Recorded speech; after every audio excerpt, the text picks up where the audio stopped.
Streamlabs desktop alert. Streamlabs desktop document. Zoom.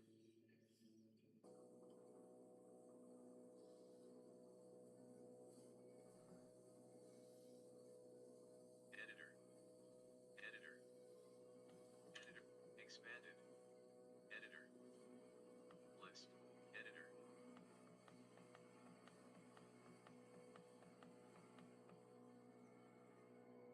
Layout editor. Layout edit. Editor. Editor.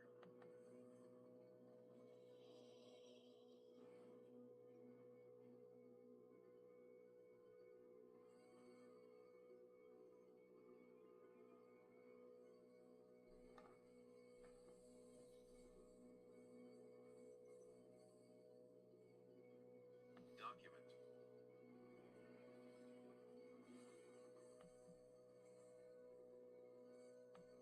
Settings for display capture. Clickable, clickable, clickable. Slob's child. Document. Select option edit blank. Document.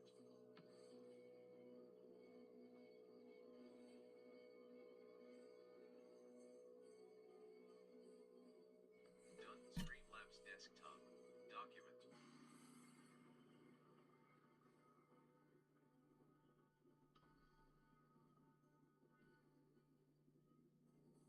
4,654. 4,654. Colorado Talk Sports. YouTube. Google Chrome window. Dialog. Heading level 2 Colorado. But right click on this to close tutorial. 4,650. Reload ESPN. Serve ESPN. 4,654. Dialog. YouTube.com/@ColoradoTalkSports. Button description. Welcome. We are a live and video really streamer in the Arvada Co. Tap Got for a little more. bit of cleanup TQs on the backside, and yeah, we'll be on out of here. Banner landmark clickable YouTube home visited link.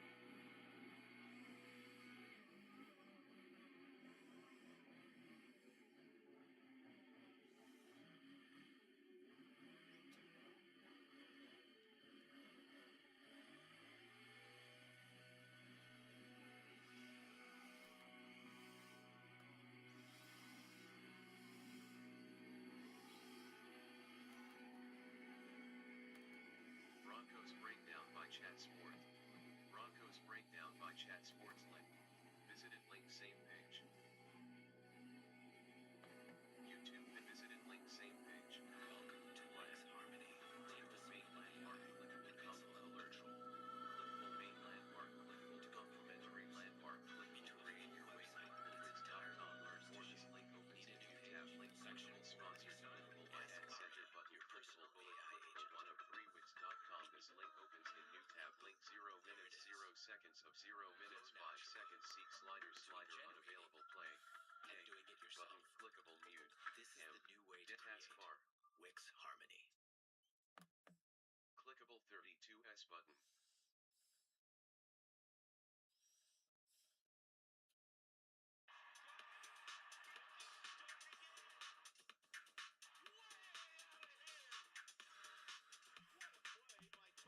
Whether that's Clickable tight grouping end, unavailable. who knows?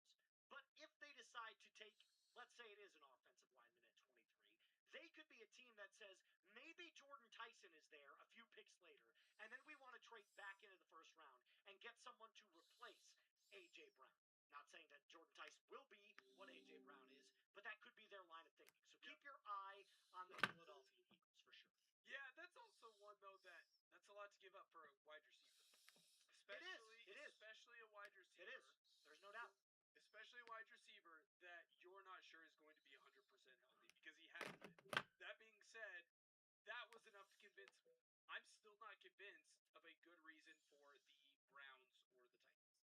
Totally understand what you're saying. Remember, though, as we're 15 minutes away from our 2026 NFL Draft, that we are live on Maine, Broncos, Falcons, and Seahawks. And that, of course, isn't being boozled, so I have to spin. Hit that subscribe button if you want nonstop draft coverage over the next 72 hours. We're going to give you the very best that Chat Sports has to offer. My myself, Will Ortner, and every other host that we've got here, including our lead producer, Sam Brown, in the back, who has been diligently working on all of the draft graphics that you're going to be seeing tonight. And producer Jack. Producer Jack, who's pushing the buttons. Yes, Keeping correct. it happy. What I will say is we're going to be live for every single pick of the 2026 NFL Draft. So we're going to be live all day tomorrow. We're going to be live all day Saturday. We're also going to have UDFA coverage on Sunday as well. You're not going to want to miss it. This is the one-stop shop for everything NFL Draft. After this next 14 minutes passes, it is draft time. Banner landmark clickable YouTube home visited link.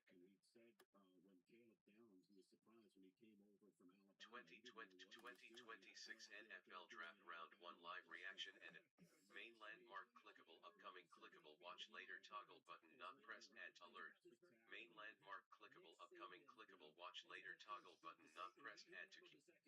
Streamlabs desktop row 1 Streamlabs desktop document. When we talk about getting the quarterback for a team, how about the quarterback of the secondary? That's what you're going to get with Caleb Downs. Settings for display capture. Clickable, clickable, clickable. Done. But document. Denver Broncos.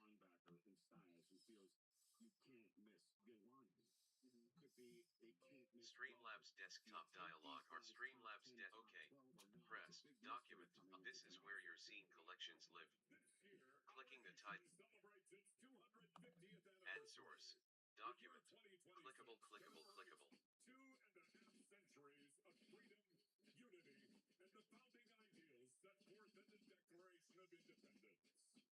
The National Football League is proud to stand with the American 250 Commission in Screen capture. historic milestone and reflecting on the enduring spirit of our country.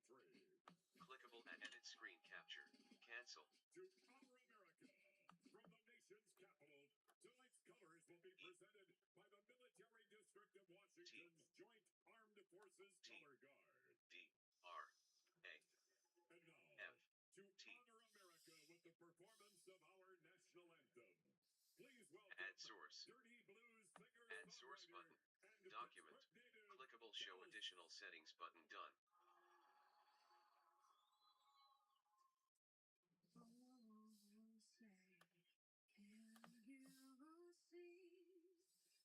Show additional settings. Desktop. Done. Document.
Months.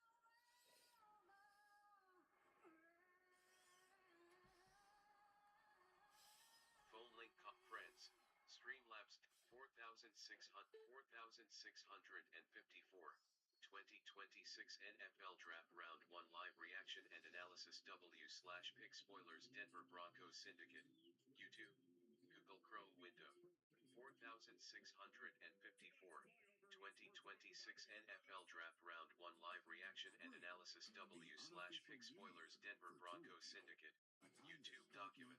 Clickable grouping unavailable. New projects and stock up on new tools at Harbor Freight. Whether you're a pro or just like doing things yourself, we've got the quality tools and savings to start your new year off right. So come celebrate spring savings at Harbor Freight. I'm a 200-year-old elf, and when I outside, on the inside, I'm dead.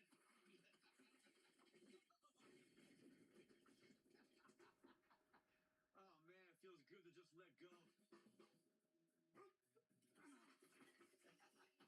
And if you don't have the right home coverage, well, this could break your bank. Switch to Allstate, and you can save hundreds. Put it on my tab. I'll show myself out. Hey, Mercedes, play my playlist.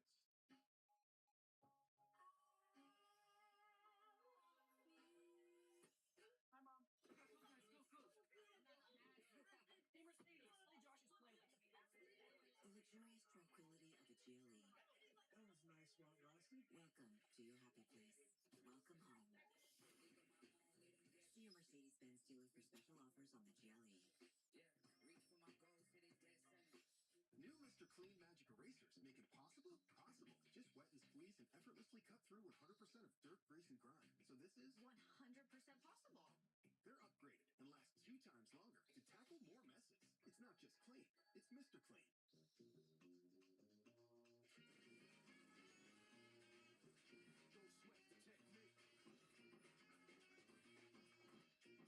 11. When kids start making money, Chase can help them figure out how to manage it with smart tools and guidance from expert bankers. Griffin's rash is like the same, so I don't know. It's what it is. So, yeah, and Griffin's been really enjoying the new food they've been making him, which has been really cool. I made mini, like, homemade muffins last night while I was watching Survivor. Because I was trying to find something that he could have quick in the morning. It doesn't have preservatives, and I made it with like coconut sugar and like everything was homemade, and he really liked it. The kids liked it. It was a nice little win. Harrison got the little spacers in his teeth. He's getting braces on Monday, and he's not enjoying it, and he's terrified of the real braces. And I get it. I had Invisalign, so it wasn't as bad, but I can remember being uncomfortable every time I'd get new aligners. Will had metal braces, and he's just yeah, and he's 12, so he's terrified. And we've been trying to get him through it, and I keep telling him one day this will be like a blip in his life, and he'll be happy to get his teeth are straight, and that he doesn't have to, have crooked teeth, and it's better for long term and all the things. So yeah, I don't know, but poor Harrison. Hello, everybody. I'm going to pick up the girls from school. Harrison has track tonight.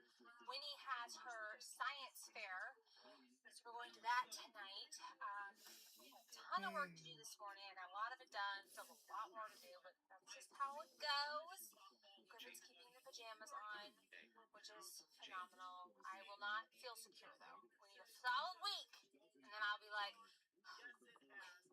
but he seems to be happy in them too, and I really like that he's not sweaty in it, and that to me is a huge win, because the other one, he was so sweaty in it, and it was like, ooh, what's going on? And like, I hope you know, like, I'm somebody, like, if I didn't like it, I wouldn't be promoting it. And let me just say something else. There is another community that does Angel and Cinder Foundation, and you don't hear me talking about that one very often, because there's stuff that you hear about it that you're like, I don't know. It's just stuff I don't, I'm not even going to get into it because I don't know the facts, but if you're part of the Angelman Syndrome world, you know about it, and there's a lot of stuff that just goes, I don't know. So yeah, but ASF, Amanda Moore, who runs it, it's one of the best parts of Griffin's diagnosis is the Angelman Syndrome Foundation. And I am so unbelievably grateful for our community. We are like a family, and I know that any one of us, if she's a fan, we'll all step up and be there for each other. That's like how I feel about our community. And it's just time is absolutely flying. We have like how many days? Like less, like 20 something days left of school. Like not even that many days. Like until like school's out. Like I don't even understand how time is going.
Tab control. shortened. So Right desktop audio you're going to be 96 like increase 7 or 8 value minutes decrease as opposed value to the 10 that it 96 was tab selected previously. collapsed 1 That's of gonna be 4 really good, and document it's gonna kinda Streamlabs streamline desktop things and make document. things go a little bit smoother.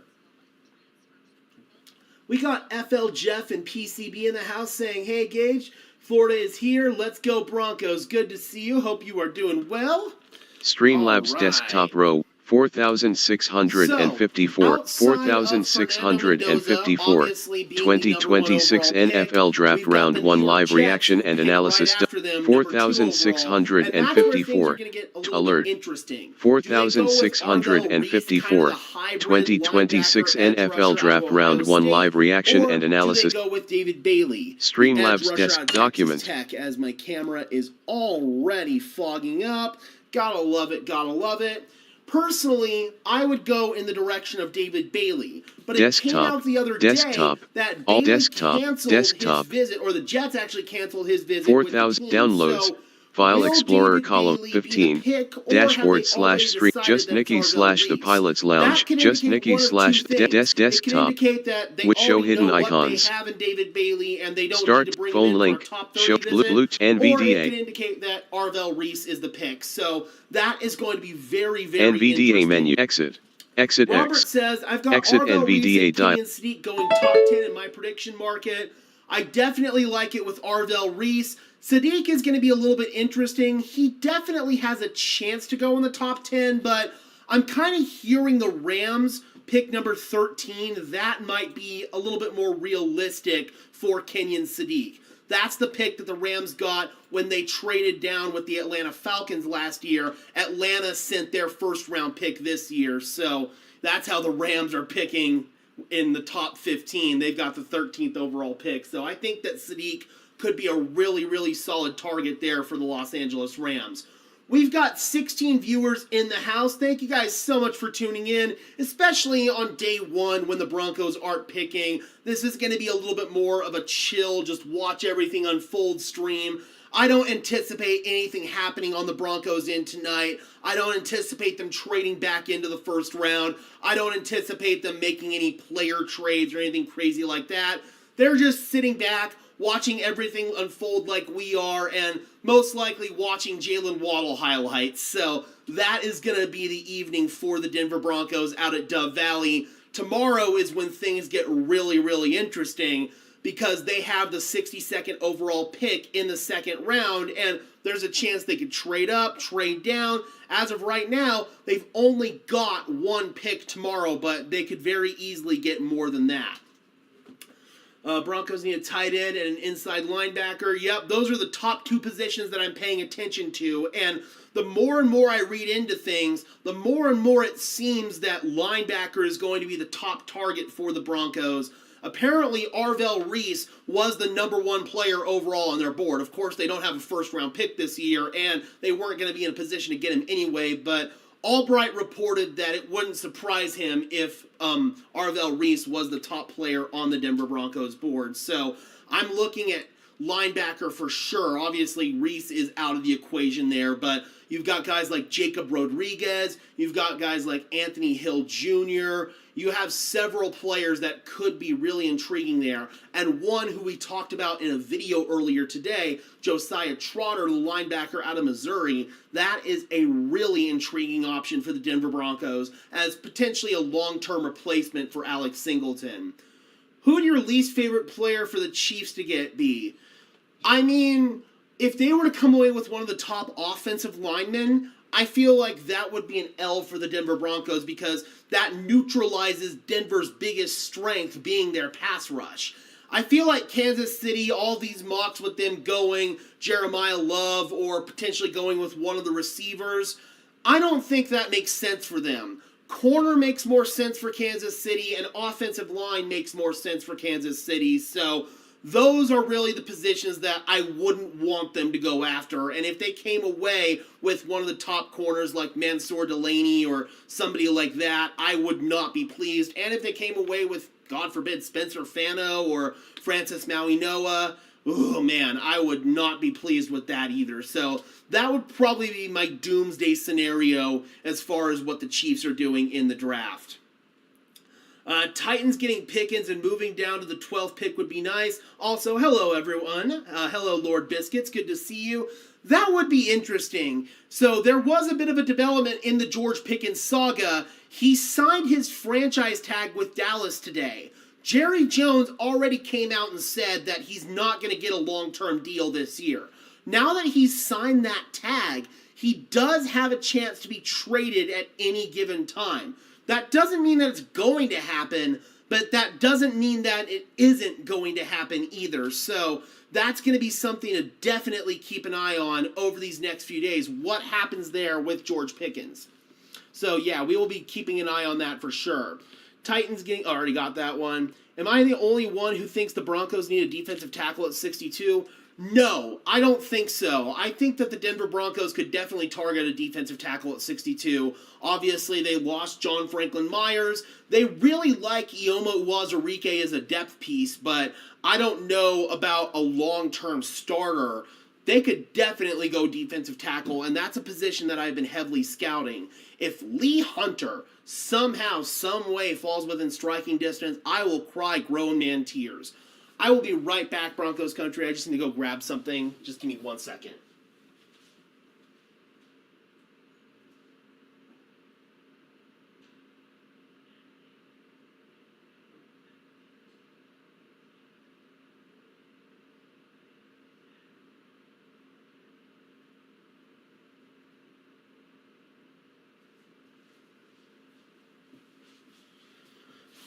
Okay, sorry about that. It is 6:02 p.m. Mountain Standard Time.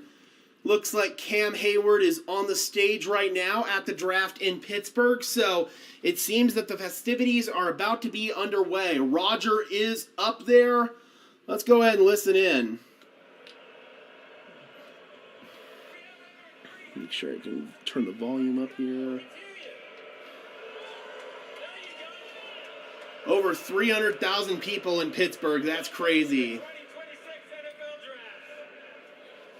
I honestly think that in the second round we're passing up a tight end and running back. I would prefer to pass up on running back, but tight end, if the right one falls to you, I would definitely go with a tight end. Good to see you, Kyle, by the way. Hope you were doing well. TJ Watt also on stage right now for the Steelers. But tonight we're going to celebrate Western Pennsylvania heritage. And as you can see, I didn't come alone. Steelers captain, 8-time... I'm just worried we miss out. Listen, it's called Connect Team, and it's insane. I don't do schedules or timesheets manually anymore. And it works? Oh, like you wouldn't believe it. My team puts in their availability, I click auto schedule, and boom. That they go. I wouldn't be willing to really trade up for any of these tight ends. If one falls to you, great, but there are only a select handful of players that I'd be willing to trade up for. One is definitely Jacob Rodriguez, the linebacker out of Texas Tech.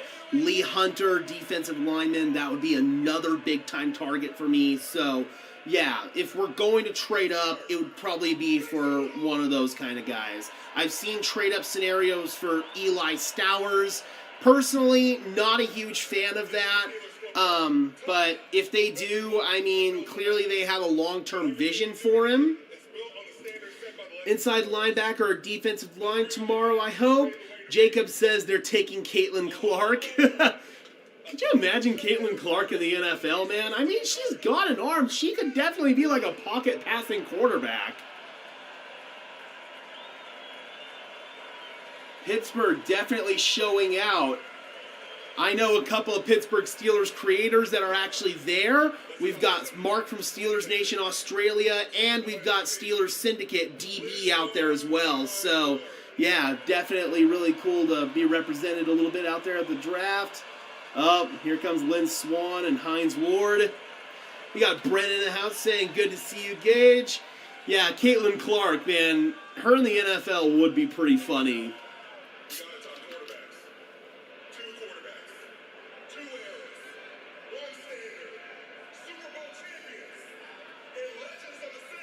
I'm assuming Ben Roethlisberger and Terry Bradshaw coming out. Yeah, there's Roethlisberger. If they don't get a tight end in the draft, they could always sign David. I would love that. Even if they were to get a tight end in the draft, sign David. Yep, there's Terry Bradshaw. Do you think the Broncos will draft tight end this year? I honestly don't know what direction they're going to go. I thought I had a good idea last year. I thought that they weren't going to go with a cornerback in the draft, and they ended up going with a cornerback last year. So I've learned doing this job to expect the unexpected. If I had to bet, I would say they are going to take a tight end. The question is where. Do they take him at 62? Do they want to go with a tight end with one of their 2 4th-round picks? Or do they wait until the 7th round? Power running back? I mean, there are a lot of really good running backs available. I know Jonah Coleman and Seth McGowan have gotten a lot of love in Broncos country. I'm more of a fan of McGowan personally than Jonah Coleman, but there are a couple of solid power backs. All right, let's turn this down. All right, Raiders are on the clock, and now it is 8 minutes between picks. We'll see how long the Raiders make us wait. We already know that it's going to be Fernando Mendoza, to the point where I've already put it down on the draft ticker here. There is the Raiders draft room in Las Vegas. You've got Clint Kubiak there, John Spytek, their general manager. I do not see Tom Brady, and there is Fernando Mendoza, about ready to be picked number 1 overall. What's Njoku's cap hit? Well, since he's an available free agent, you could sign him to any given deal, and since he's been on the market for a while, I don't think that he's going to get a bunch of money. Maybe you could get him for a $4 to $5 million deal 1 year, see where it goes from there. I think it depends on who's available at 62. Exactly. They just want to see how the board falls, and if a player that they really like falls within striking distance, maybe in the 50s or even late 40s, they could come up. I've seen trade-up scenarios for the Denver Broncos as high as the 45th overall pick, so I believe that it could be that high if they were to trade up. I don't trust them identifying a running back worth a 2nd-round pick. I mean, I understand that because of who they picked last year. R.J. Harvey, in a vacuum, is a good player. It's not like that was a terrible bust of a draft pick, but as far as being a contributor in the run game, he didn't do much for you, so I can totally understand that concern. One of my favorite running backs in this year's class is Mike Washington. You just have to get past the fumbling issues with him. Sean Payton said that fumbling issues are correctable with running backs. That would be a perfect opportunity for him to put his money where his mouth is. Ain't seen y'all in a while. What's up, y'all? Says D Brown. Good to see you, D. Hope you are doing well, my friend. It definitely has been a minute. Glad we're back in the normal swing of things, doing our normal draft streams. And once the Broncos make picks, we're also going to make videos while we're streaming. Those of you who have been around for a while know how we do things on this channel as far as streaming, as far as making the draft videos, the undrafted free agent videos. So, yeah, it's going to be a blast, guys. I'm really looking forward to talking ball with everybody over the course of these next 3 days. Maybe the Broncos trade up in the NFL draft to draft a running back. I don't see them trading up for a running back. If they are going to trade up, I think it's going to be a defensive line, maybe inside linebacker, or if there's a tight end that they really, really like. It just is kind of a tough sell to trade up for a running back, and ultimately you're kind of risking, a player that isn't going to contribute for you beyond his rookie deal. So, yeah, there's a lot of risk there. Does not look like it has officially been announced. We've got our 2 computers set up here. We're streaming from the laptop. Got the desktop over here as my secondary screen, where I've got all my notes, where I've got my draft board up. I've got the actual draft stream itself, the stream from NFL Network. So we're rocking and rolling, guys. I am looking through Twitter right here just to see when Fernando Mendoza officially gets announced, but we're rocking and rolling. Raiders are on the clock, and Fernando Mendoza is about to get drafted number 1 overall. Would you want the Broncos to trade back instead of reaching for a player? Yes, I would. I would much prefer to accumulate more draft capital because the more picks you have, the more darts you have, and the better chance that you have of hitting. So if you were to trade up, it's going to have to be for a player that you really, really believe in. Otherwise, yeah, I would prefer to trade back. You think the Broncos will draft a quarterback for the backup in the later round like Hayes King so he can at least learn the system? I like Hayes King a lot, so if they were to draft a quarterback, that would be one I'd be interested in. Cole Payton out of North Dakota State is another one. Payton can also be a gadget guy. You could use him in sort of that Taysom Hill role. So those are the quarterbacks that I am keeping an eye on. All right, the pick is in, and of course, no surprise, it is Fernando Mendoza. We'll turn this up for when they officially announce it, when Roger comes up to the podium, but pick is in, it is Fernando Mendoza, and now the question is for the Raiders, how long is it going to be before he starts for them? Is it going to be a couple of weeks into the regular season? Is it going to be week 1? Or is he not going to start at all? That is the big question. I believe that Mendoza could start right away, but the Raiders aren't in a position as a roster for Mendoza to start right away, at least in my opinion. Their offensive line sucks. They've got Brock Bowers in the building, which is great, but outside of that, they don't have a lot of receiving options. In terms of a supporting cast around Mendoza, and that's why you bring in Kirk Cousins, who has familiarity in Clint Kubiak's system, in order to kind of just take that beating and take all that punishment early on. So, here comes Roger to announce it. Here comes the commissioner with the first overall pick of his 20th draft as commissioner. Here's the Raiders choosing who we expect. Boo!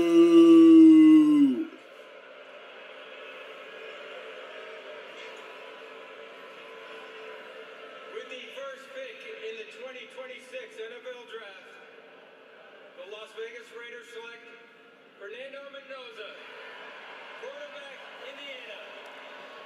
Well, there it is, the national champion and the most anti-Sin City quarterback out there, outside of his new teammate in Kirk Cousins, is heading to Sin City. Fernando Mendoza is officially a Las Vegas Raider. So, here we go, man. How long will it be until he plays?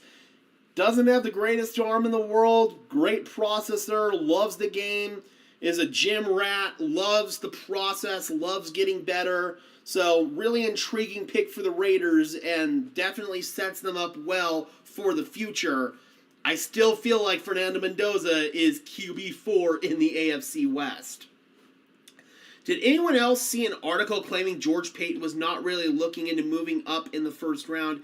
I mean, that's kind of common knowledge because of where the Broncos are picking. You're picking 62. It would require you to send your first next year along with a bunch of other draft capital to get up into the first round. And even then, it would be towards the back end of the first round.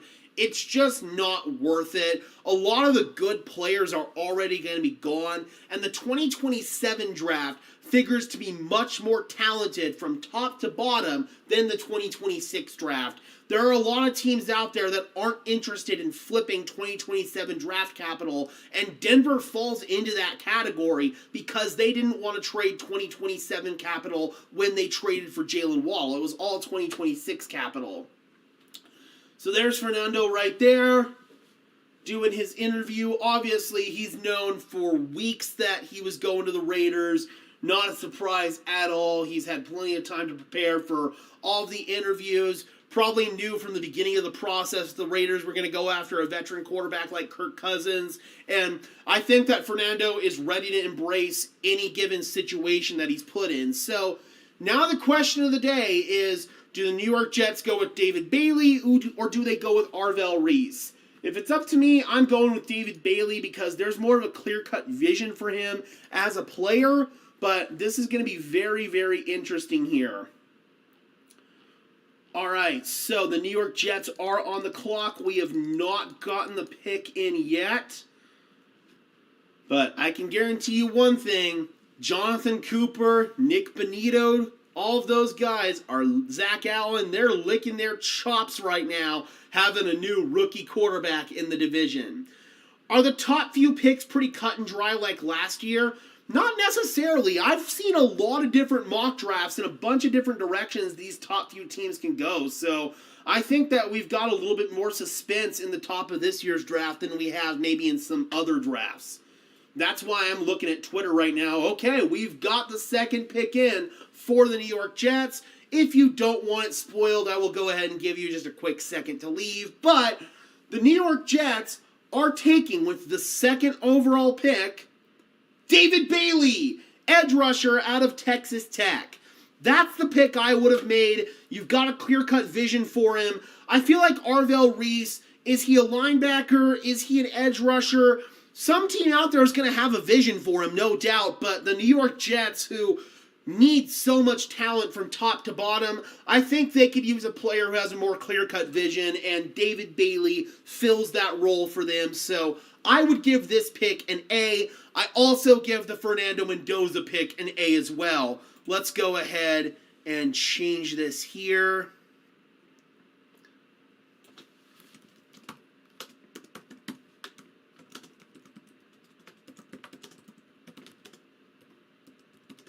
Oh, sorry guys. I have key commands for StreamYard, or for Streamlabs, so accidentally switched screens there. There we go. Pick is in. David Bailey. Let's now. Merrick has logged in on Just Nicky. To the screen. They have not announced it yet. And the Arizona Cardinals are now on the clock. We got Heme in the house saying, hello, Gage and Broncos country, let's go. Lord Biscuit saying hello. Kyle says the pick is in. Chargers are going to be the bottom of the barrel now. I don't know. As far as roster top to bottom, I still think that's the Raiders, but you never know. We'll see. So happy we have Waddle instead of the 30th pick. I agree, man. I think the Broncos are as well. Roger comes out.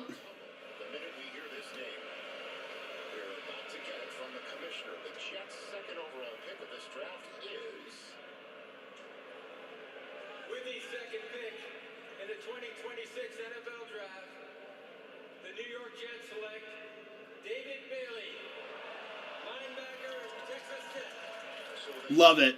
Absolutely love that pick. All right, so let's see. What does Arizona want to do? I've heard Jadarian Price here. Or not Jadarian Price, Jeremiah Love.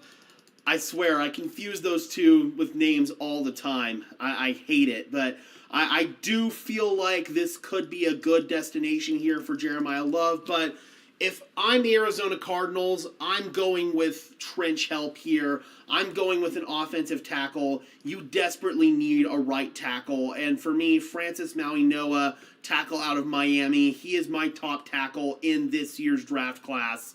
So that's who I would go with. If not him, then I would probably go with Spencer Fano. So I'm definitely looking towards offensive tackle here for the Arizona Cardinals. Merrick joined channel. This could very well be the Jeremiah Love landing spot.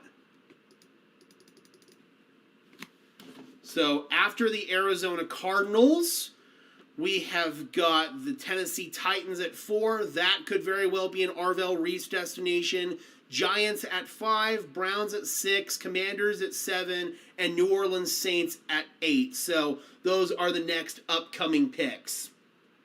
Can't wait for tomorrow. Go Broncos, says Kenny. Kyle says same here. So I'm glad I'm actually happy we got Jalen Waddle. Yeah, me too, man. Me too.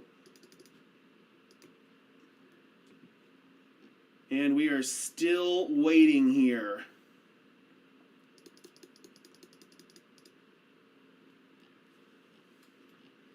Yeah, Bailey over Reese. A lot of people are surprised by that. Me, not necessarily.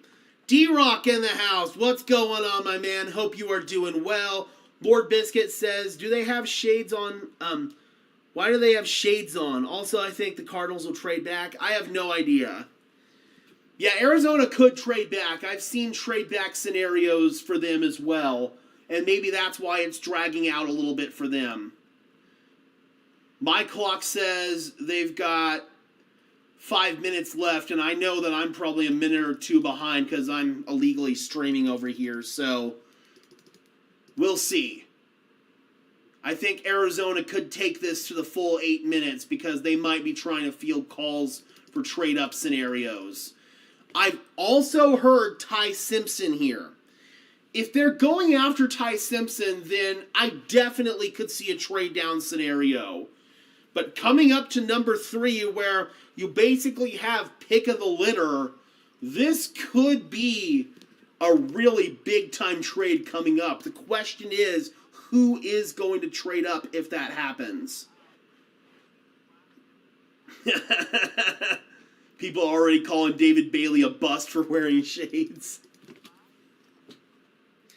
I'm glad for the Jets. Hopefully they get this rebuild right. Tired of these Pats fans. I agree, man. I'm pulling for the Jets. I don't know if they have the right coach in the building just yet, but I think that Darren Muji is going to do a really good job of building the team. Okay, the pick is in. I will give you guys a second if you want to get out of here and not have the pick spoiled. But the Arizona Cardinals are going with the player that I don't know if I would have taken, to be honest. They are taking Jeremiah Love. Listen, some people are saying that Jeremiah Love is the best overall player in this draft. I would agree that he's in the top 5. He's an all-around running back. But this Cardinals roster from top to bottom is so bad. They're terrible in the trenches. They desperately need help on the offensive line. They don't really have a pass rush. They obviously still need a quarterback. This would not have been the pick if I were managing the Arizona Cardinals. I have to give this a C- because I feel like Love is a good player and he should fit in and immediately contribute in this Cardinals offense, but this is not the pick that I would have made whatsoever, man. I disagree with the philosophy there. If you are going to build your team, then you need to address trenches and build it from the inside out. Running back is not going to be effective if you don't have a good offensive line. We found that out with the Raiders last year.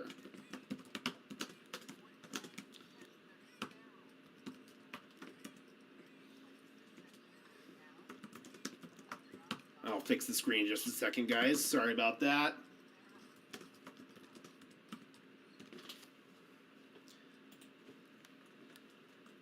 Yeah, I don't like this pick at all, and I am giving it a C- just because I think Love is a good player. Yes, and they also signed Tyler Algier as well, which, in my opinion, makes this pick even more redundant. So, yeah, not my favorite pick whatsoever. We'll bring in Rodgers' announcement once he comes up, but yeah, don't like it. Love is good, but they need more before they grab a running back. Absolutely. I'm just glad Love is going somewhere where we don't have to play him. Yeah, that is a bright side, man. That is a bright side. We do play Arizona next year, but we obviously only play them in the regular season once every 4 years. That does help, and I know that there's a lot of people out there that are happy that he's not going to Kansas City because him and Kenneth Walker is a 1A, 1B duo. Ugh, fuck, that would have been terrible. Angry Jets Fans is a great channel, just two guys cussing out the TV. I love it. Reese, Love, and then Downs next, says BK. I feel bad for Love, but then again, they're going to make millions of dollars, so he'll be all right. Understandable, but still, he's not going to a good situation at all, and could be another Ashton Genty thing here. Here comes Roger.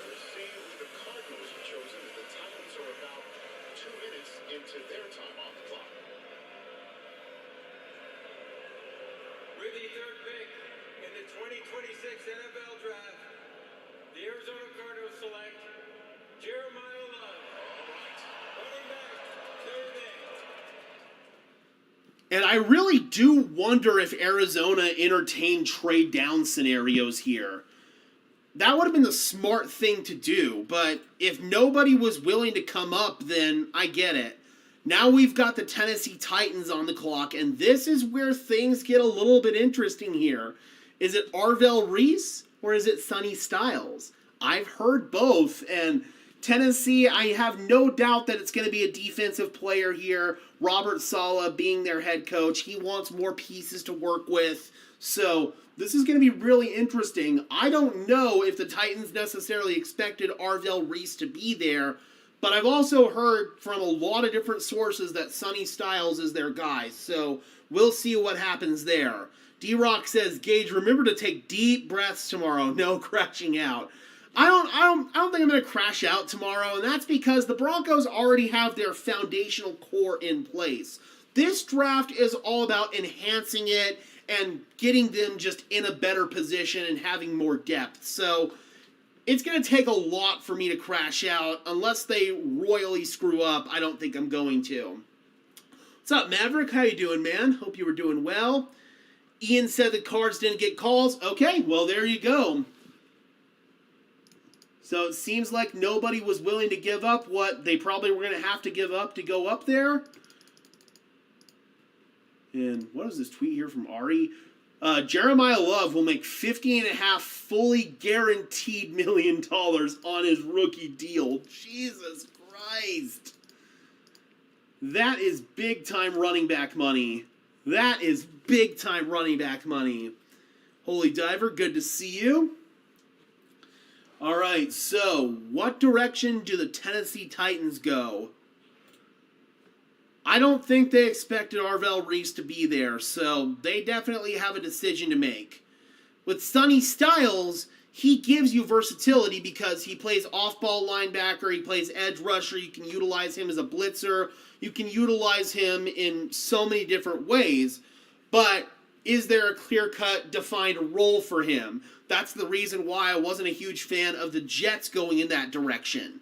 But then you've got Arvell Reese, who honestly is just a really, really good player. So, I don't know. It's interesting.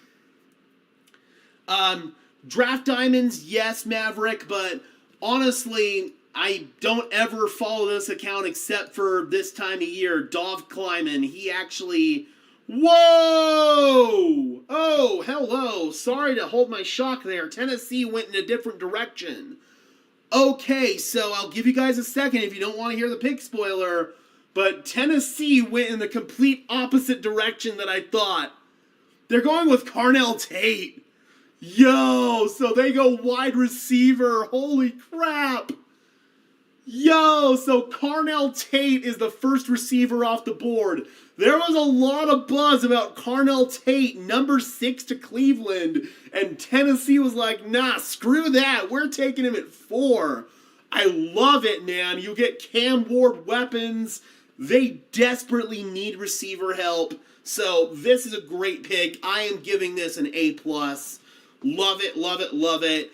It definitely hurt Robert Saleh to not go defense and pass on both Arvell Reese as well as, oh God, my brain's blanking right now, but to pass on both of the top defensive players, I'm shocked, man. I am definitely shocked. Sonny Styles, sorry, Sonny, name completely blanked right there, but to pass on both Reese and Styles and go with Carnell Tate, man, holy crap, Broncos country. That is probably the first big shock of the draft right there. But I love the fit. It gives Cam Ward a much-needed weapon. So, yeah, I am all for this pick from the Titans' perspective. Go ahead and change this real quick.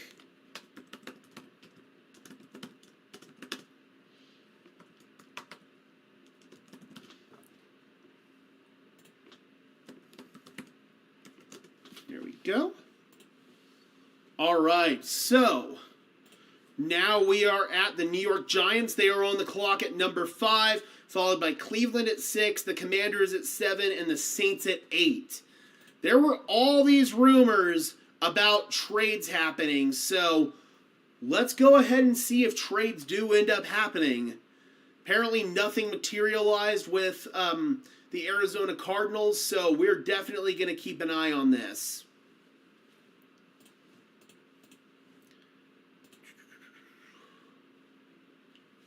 If Lee Hunter falls in the second, we have to move up. Yeah, I agree. That's one of the players that I would definitely come up for.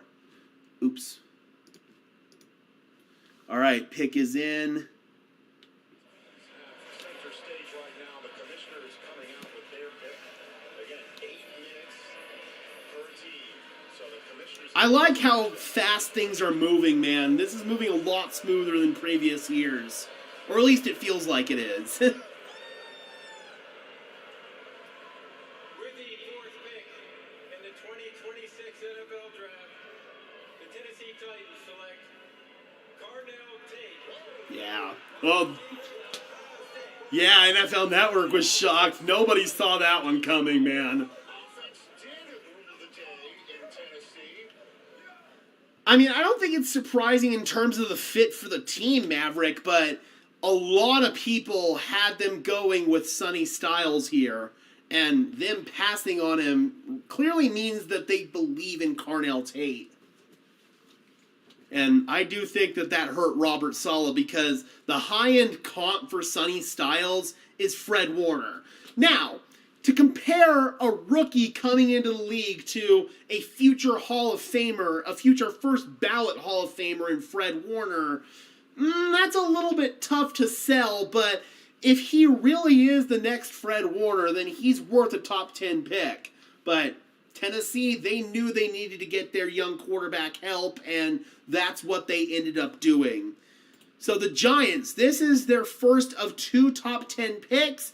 This one is their own pick. They also acquired the number 10 overall pick when they traded Dexter Lawrence to the Cincinnati Bengals. So we'll keep an eye on where the Giants want to go. I'm looking at trenches on both sides of the ball for the Giants, just knowing how John Harbaugh likes to construct his football teams, offensive line, defensive line, and especially with the departure of Dexter Lawrence, I could see them going really in either direction here. Maybe they trade one of these picks, but I think with at least one of them, most likely number 5, they're going to stand pat and pick a player. All right, let's go ahead and move over here. Check Twitter. Is the pick in? Oh, Giants pick is in. No trade up, and wow, they're going with Arvell Reese. Okay, so Arvell Reese falls to the Giants at number 5 overall. I don't think many people saw that one coming. And it's interesting because they've got Abdul Carter on the roster who they didn't really have a clear vision for last year. Edge rusher, is he an off-ball linebacker? Like, what is he? And now they've got another player that molds very similarly in Arvell Reese. I don't know, man. I don't know about this fit for the Giants. It's a good player falling to them. Don't get me wrong, but I don't know, man. That just doesn't seem like it makes sense from a fit perspective.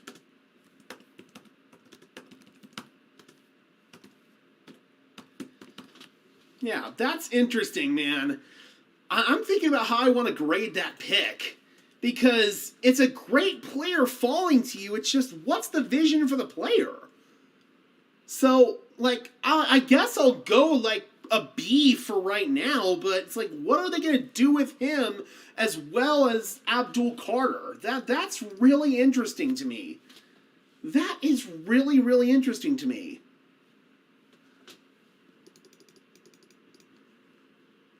Uh-oh. Chiefs trading up to number 6. Uh-oh, this is not a drill, Broncos country. The Kansas City Chiefs are trading up with the Cleveland Browns, coming up to the 6th overall pick. Ooh, boy, who are they going after? There's somebody here that they clearly like. Oh, it might be Sonny Styles. Oh, Steve Spagnuolo might like Sonny Styles here. That could be a fun piece for his defense, and I don't know if I'd like that.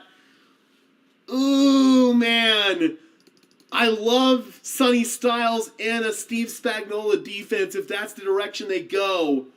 Steve loves his linebackers. Ooh, man. Ooh, I hope not. Could it be Kenyon Sadiq? What are the Chiefs going to do? Okay, so the Chiefs get pick 6, the Browns get 9, 74, and 141. Ooh, boy, this is not good. This is not good at all. There are a couple of directions the Chiefs could go here, and I don't know if I like either one of them. Sonny Styles is right there. You could go Caleb Downs. You lost a starting safety in Brian Cook, so Caleb Downs is definitely a possibility here. That would be 3 straight Ohio State players. That's very possible. Or is it Jordan Tyson? Could that be the second wide receiver off the board? Okay, the pick is in for Kansas City. The pick is in for Kansas City. So if you guys don't want it spoiled, I will give you just a second as my camera gets out of focus. Gotta just love that. We'll wait until my camera refocuses here before I announce the pick. Give people who want to leave a chance to do so. So, with the 6th pick, after trading up, the Kansas City Chiefs select Mansour Delaney, cornerback out of LSU. So, first corner is now off the board. With Kansas City, they lost a starting corner in Jalen Watson, and they traded away their number 1 corner in Trent McDuffie to the Rams. So, basically, they just go out and immediately replace him with Mansour Delaney. I have to give that pick probably a really solid A because it is a good fit for them, but damn it, I don't like that pick. I really don't like that pick. The Chiefs just got a really good player.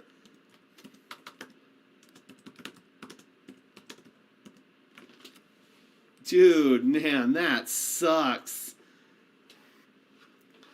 Oh, sorry, that's number 6, not number 5. We'll fix that. Oh, that's tough, man. That's tough. I mean, it could have been worse, but still, man, they just got a really good corner in the top corner on the board. Could have definitely been a lot worse, though. They could have gotten Kenyon Sadiq. That would have definitely sucked. Arvell Reese also would have sucked. And also, when does the Arvell Reese slide stop? Or not Arvell Reese, Sonny Styles. The 2 Ohio State linebackers, you know. Yeah, that's interesting, man, that they passed on Sonny Styles.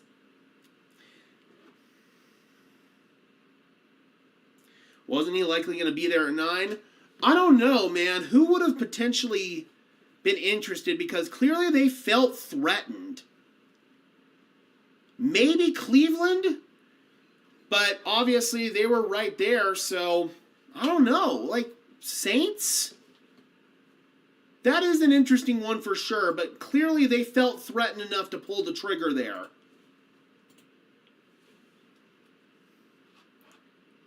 I think the Chiefs are finally worried about the Broncos wide receivers. Well, it's not just the Broncos. I mean, you got the Chargers as well. They've got a solid wide receiver core.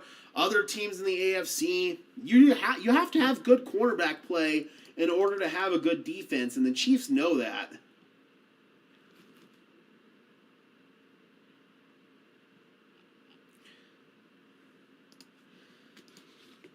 Okay, so TV's a little behind right now. They're just now announcing the Arvell Reese pick. Major Volpe sustained tragic fatal injuries while deployed in Afghanistan. He is survived by his spouse, Tracy, and their 2 sons, Andrew and Benjamin. All right, so Commanders are on the clock, and then the Saints, and then the Browns. Fan of the New York Giants, a tradition he proudly passed on to his sons. Volpe family, take it away. Oh.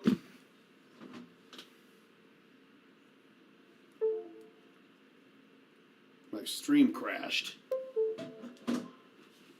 That's what happens when you have to use Stream East. Let's go ahead and try to reload this here.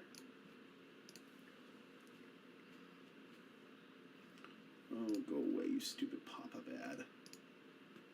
Alright, so Arvell Reese. That has now been announced to the Giants officially. We got Mansour Delaney, who the Chiefs traded up to get, number 6, and now we've got the Washington Commanders on the clock at number 7. All right, there we go. Got our draft stream back up. We are 49 minutes in. We got 21 people in the house. Not too bad for night one when the Denver Broncos aren't picking.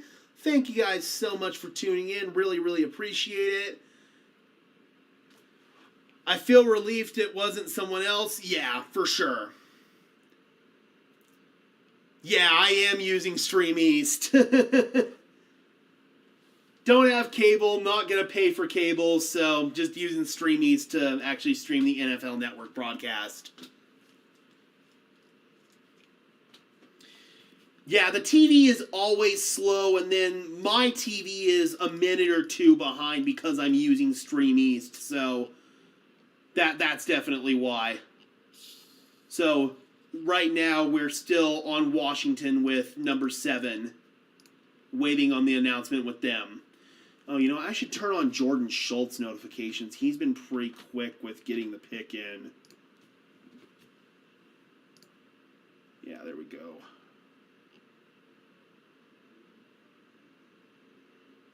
All right, so it's a 3rd and a 5th round pick going to Cleveland in exchange for the number 6 overall pick, as well as the 9th overall pick that's going to Cleveland as well.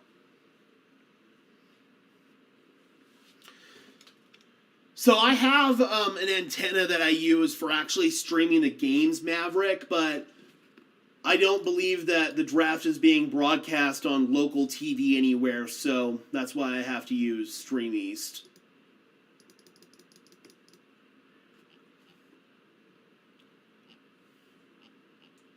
Washington is taking their sweet time, aren't they? Either that or they just announced the Mansour Delaney pick really quickly.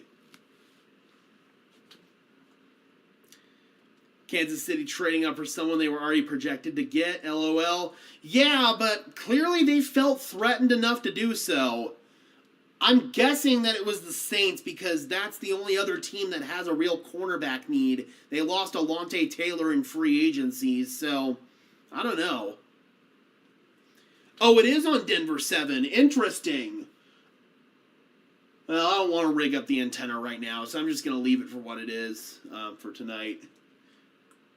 I'd assume that Denver 7 would be broadcasting the Nuggets. I'm not sure what channel the Nuggets are on tonight. And usually, ABC, it would be a copy of ESPN. I prefer NFL Network's coverage personally if we are going to keep it on that.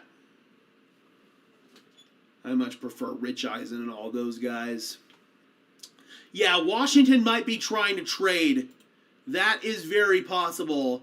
Arizona took a while because they might have been trying to trade, but nobody was interested. So, yeah, it's very possible that Washington's trying to trade.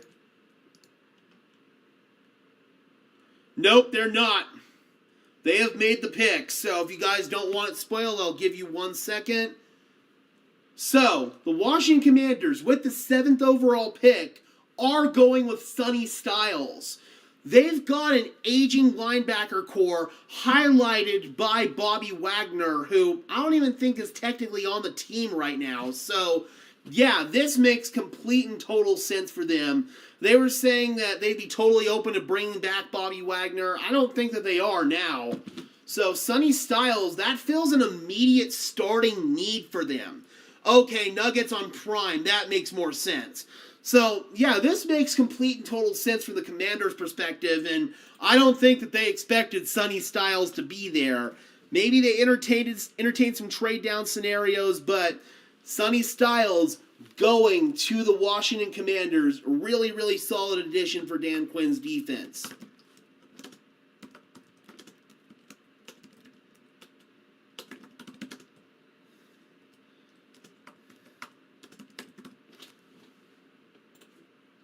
Here we go. Chiefs came up for a cornerback. They came up for Mansour Delaney out of LSU. Fills an immediate need for them. Some say that they didn't necessarily have to make that trade up, but clearly they felt threatened enough to have to do so. All right, so the Sonny Styles slide stops at number 7 with the Washington Commanders. They just announced Mansour Delaney on TV. Sorry I missed that one. 2025 First Team AP All-American. Profiles well as a boundary corner at the NFL level. The consensus top corner available in this year's draft.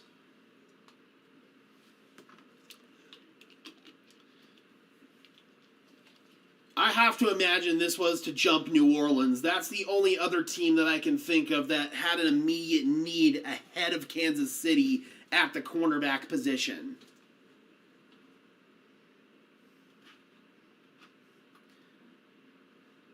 What do you mean, Colorado Talk? Well, at least the Chiefs don't get a top edge or downs. That is a plus, but they still get a really good defensive player. Phantom asks, is there anyone worth trading up for? For the Broncos, as we get closer and closer to pick 62, as we get to like the pick 45 range and we see where the board is, if you've got a guy like Lee Hunter still there, or if you've got a guy like Jacob Rodriguez still there, those are the two top guys that I immediately think of. All right, there's Mansour doing his jersey exchange with Roger Goodell right now. All right, so now the New Orleans Saints are on the clock. Whoa, hello. All right, we've got the pick for the New Orleans Saints. So if you guys don't want that pick spoiled, I will give you just a second here. But with the 8th pick in the 2026 NFL Draft, the New Orleans Saints are going with Jordan Tyson, wide receiver out of Arizona State. Tyson was kind of the consensus top receiver, and instead, Carnell Tate was the first one off the board. This is interesting, and this is a player that I was kind of afraid Kansas City was going to take when they traded up. Now he goes to New Orleans, which is a plus for us because we don't have to deal with him.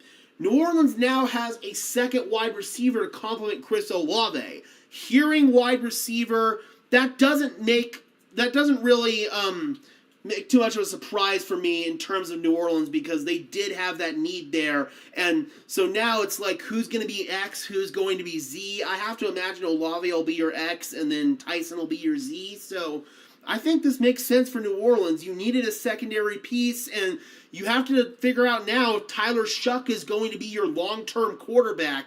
If he is, great. He's got 2 long-term wide receivers that he can work with. So I like the fit. I'm going to go ahead and give this pick probably a B+. I don't know if I'm going to give this pick an A just because I wanted Tyson to have an opportunity to be a true number 1 receiver, and I don't know if he's going to get that opportunity with Chris Olave there, but definitely love Jordan Tyson. So, yeah, that's probably going to be my grade there, is a B+. All right, so the Cleveland Browns are now back on the clock after trading down.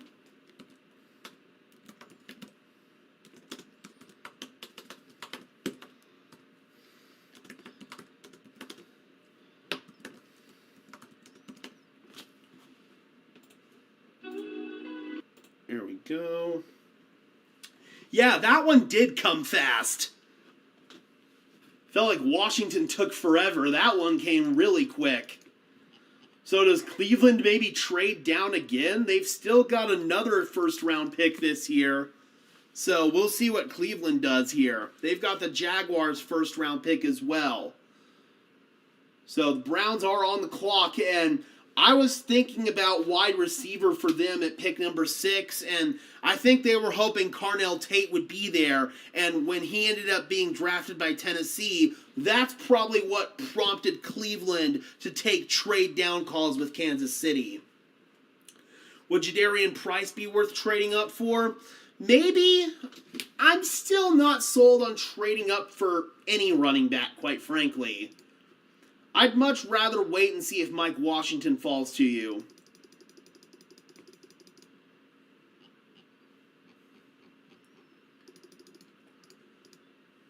All right. They're announcing Sonny Styles right now. With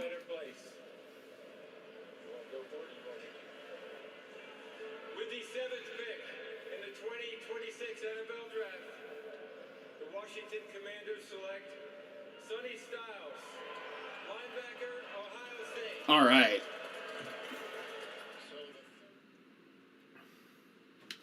My favorite wide receiver is Denzel Boston. I'd probably grab him if I was the Browns. I have seen Denzel Boston scenarios with the Browns even at number 6. So, yeah, that could be possible here for sure.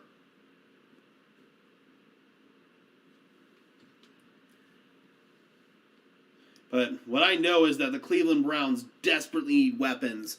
No matter who their quarterback is, they need weapons. Because if your wide receiver is Jerry Jeudy, your wide receiver 1 is Jerry Jeudy, then you've got big-time problems. I want to grab a linebacker for sure, man, for sure. Yeah, you did get a little glimpse of that, Maverick. Who's tossing the ball to Tyson? Well, at this point in time, it's going to be Tyler Shuck. He played really, really well last year, and I think he's earned the opportunity to at least go into training camp and go into the regular season as the starter. You've still got Spencer Rattler there, so if that doesn't work out, you can always go back to Rattler. I still question if the long-term starting quarterback is on the New Orleans Saints roster.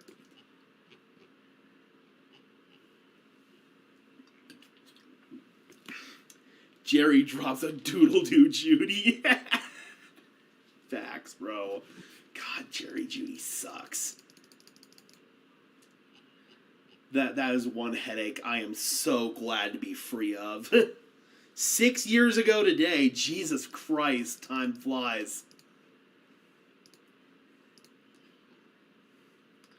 Alright, so we're still waiting on Cleveland here. Maybe they're taking another trade down call. We'll see. Jordan Tyson came really, really quick. Colorado says, I want a tight end at 62.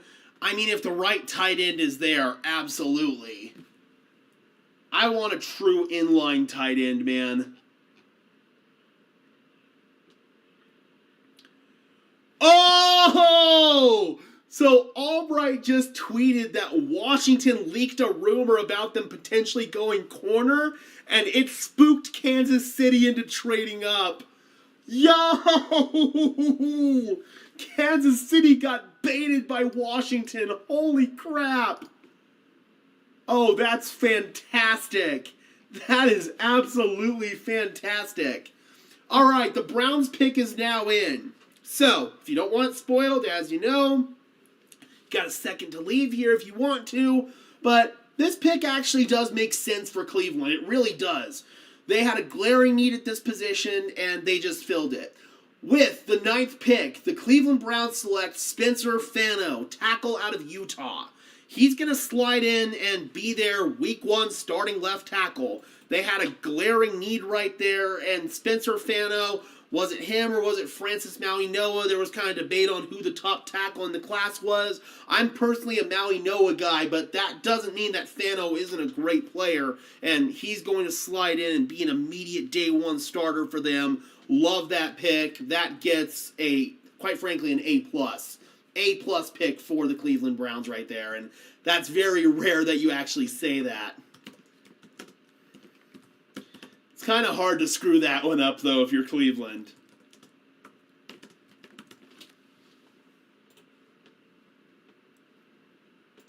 There we go.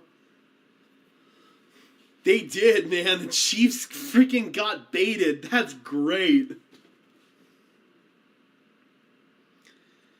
People think we don't have a first, but we already picked Waddle. Facts, man. I know that they're probably watching Jalen Waddle highlights out at Dove Valley today. All right. They're just about to announce Carnell Tate on TV. Well, or they're going to go to a commercial break. That's even better.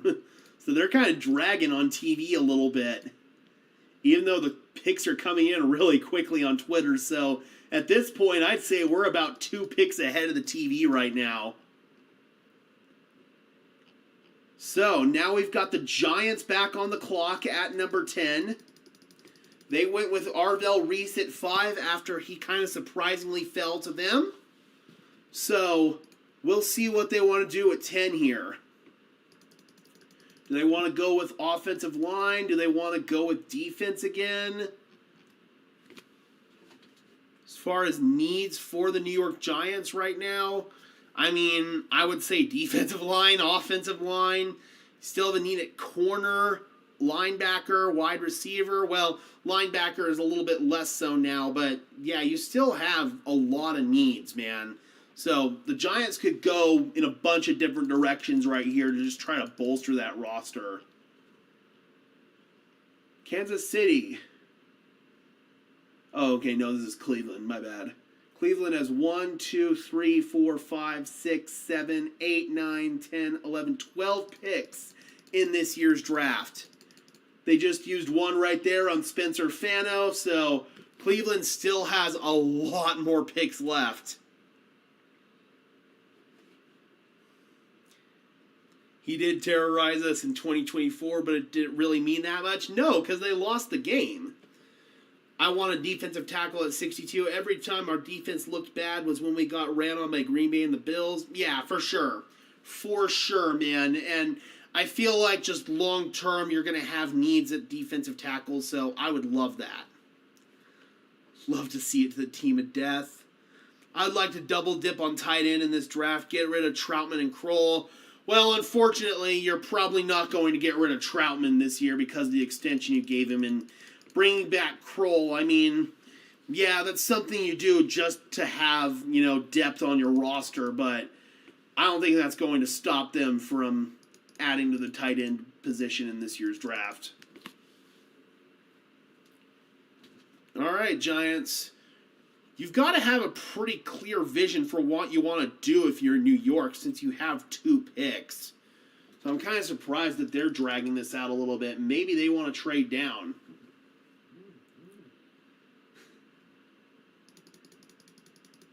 So we're moving like super duper quick on Twitter and the TV is moving super duper slow. At this point, Twitter's going to be like 30 minutes ahead of the TV.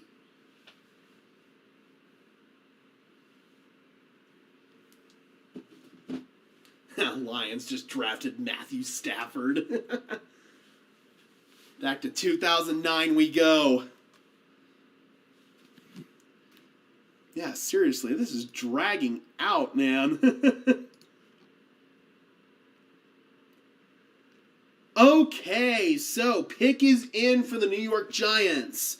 And it addresses a need for them, and we just talked about it. So I'll give you a second to dip out if you want, but with the 10th pick, the New York Giants are selecting Francis Mauigoa, tackle out of Miami. Fun story, I actually got to interview Mauigoa's brother Francisco, who's now a linebacker for the New York Jets. I got to interview him at the Shrine Bowl. Now we've got Francis Mauigoa, the younger brother, going to the New York Giants. That's pretty cool. Francis Mauigoa, in my opinion, the top tackle in this class. He also has guard flexibility, physical player, has the best technique in my opinion, smart, cerebral player, comes from a family of football players. So the Giants have all kinds of trench needs. They just addressed trenches on one side of the ball, and now they just address trenches on the other side of the ball. A-plus pick. I've got no complaints with this one, and I'm kind of surprised that Mauigoa fell as far as he did.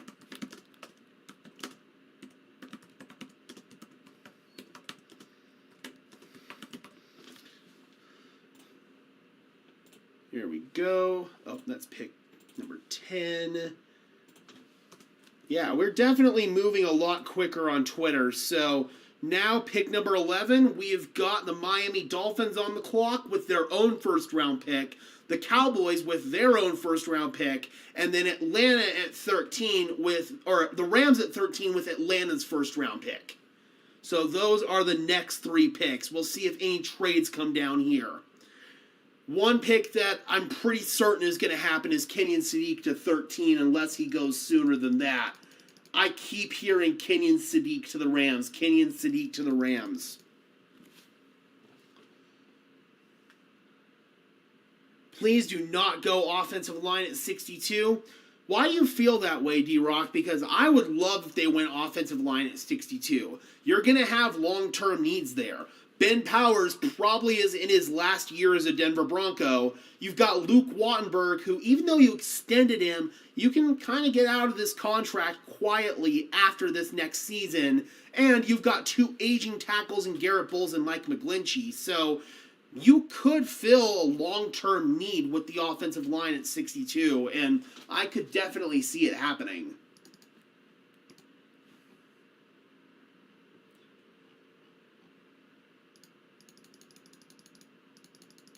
Gonna be sad to see Sadiq go. Yeah, he was never gonna be in striking distance for the Denver Broncos, unfortunately.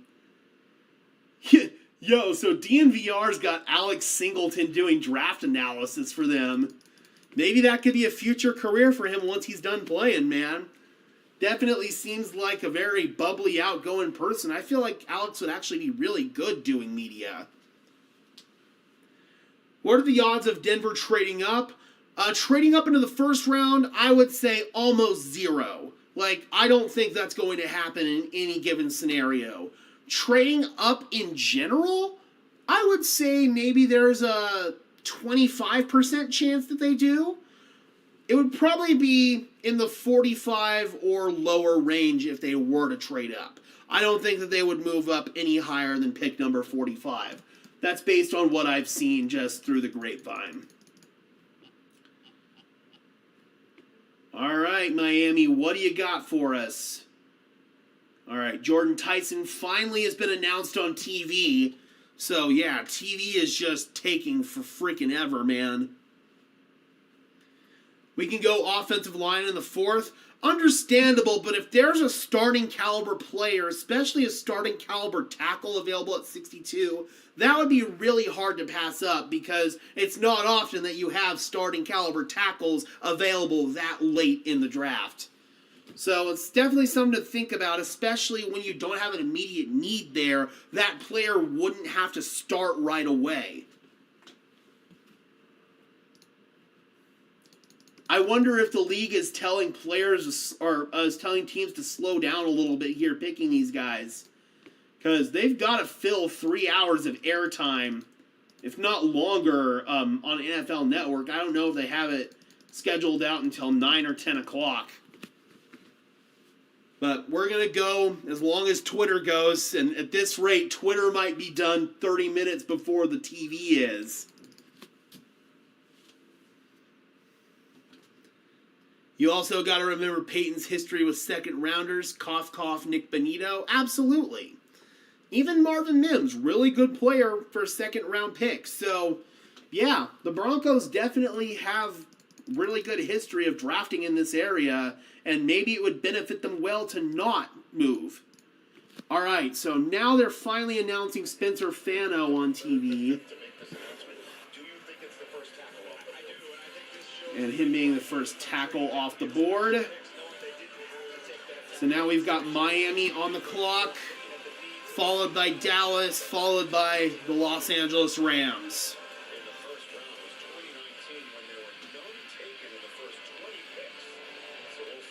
Only one trade, a stinker by the Chiefs. Yeah, everyone was saying there were going to be a bunch of trades in the top 10, and we've gone through all top 10 picks, and there was only one trade. We'll see if there are maybe some more trades as the evening progresses. All right, this is Spencer Fano.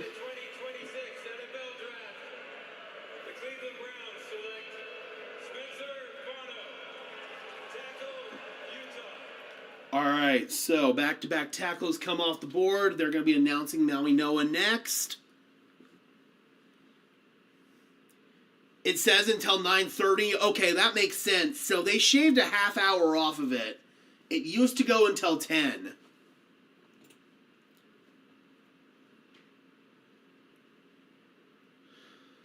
So as far as needs for the Dolphins here, wide receiver, maybe this could be a Denzel Boston destination. Corner, edge is definitely a need. Offensive line, safety. I mean, the Dolphins, they could go in a bunch of different directions because of the needs that they have. They're completely rebuilding right now. Would you grade Mansour higher than Janae last year? Yes, I would. because I think there's more of a defined role for Mansour as a boundary guy.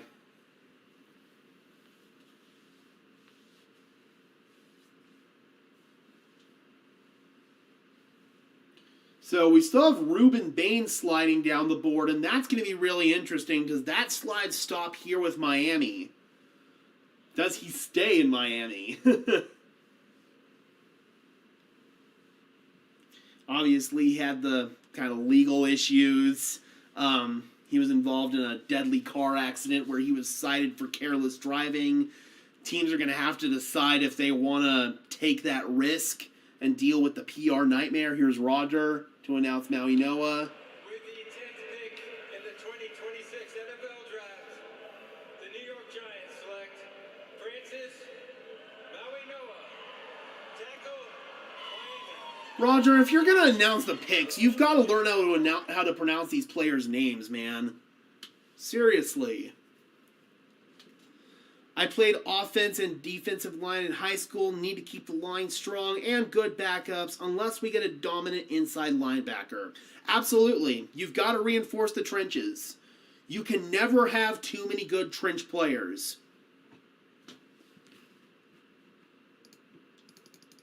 All right, is the Miami pick in yet? Oh, we got to trade. We got to trade. The Dallas Cowboys are trading up. They're trading up one spot. They're sending pick number 177 and 180 to go from 12 to 11. So the Cowboys trade up one spot, and they are taking, I got the pick right here, Caleb Downs, safety out of Ohio State. So last season, Dallas had probably the worst secondary in all of football, and now they get a player who can be a true chess piece for them. They can move Downs all over the place, almost like how the Denver Broncos utilized Talanoa Hufanga. It's hard to give the Dallas Cowboys a good draft grade because I can't stand them. They found a player that they believe in, somebody who has a clear defined role on their defense, so I guess I give this pick a B+ because that's the highest pick I can give the Cowboys for anything. That's the highest grade I can give the Cowboys for anything.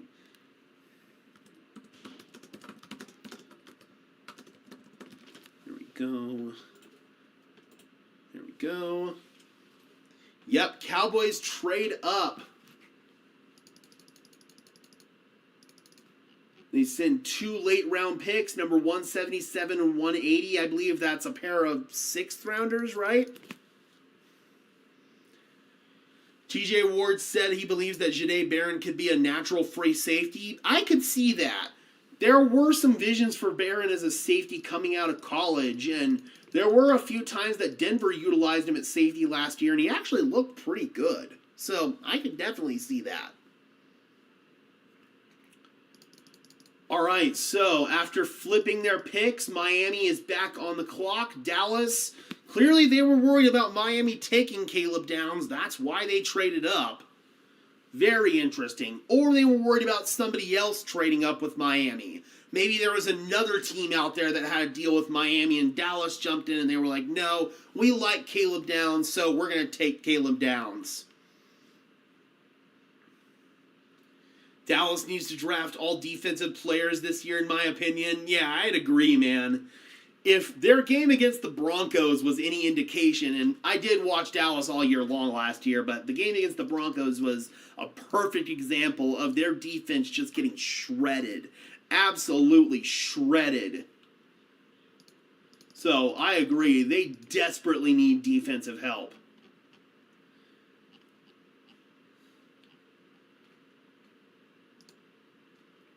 All right, so just to go ahead and recap the first 11 picks here.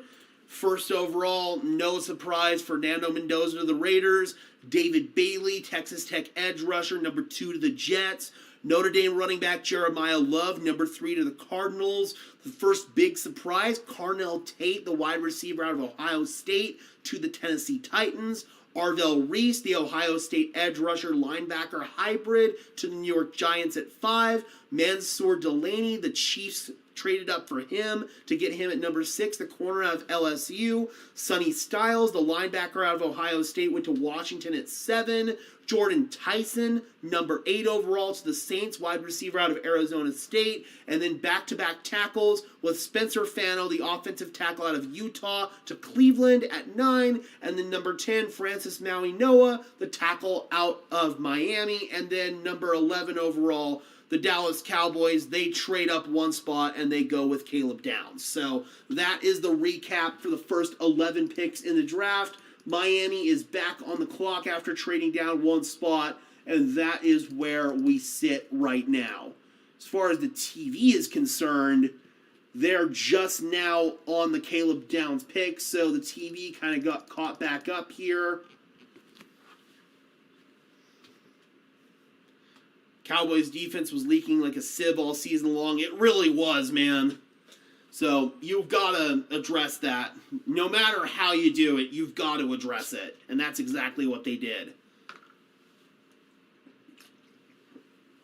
For some people, Caleb Downs was the best non-edge rusher defensive player available. So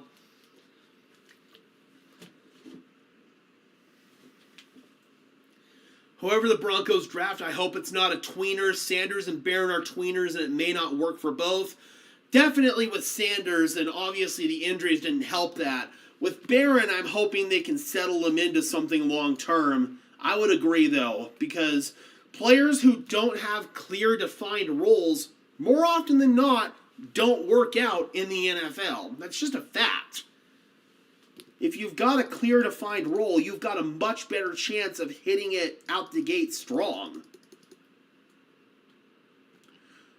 All right, so I think after the Miami Dolphins make their pick, I am going to step away from the screen for just a second. I'm going to take my first bong rip break of the evening.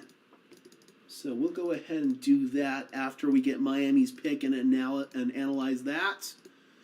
TV's on a commercial right now. They'll be announcing Caleb Downs after that. Oh, and by the way, I went and finally invested in a new Wi-Fi receiver for my laptop.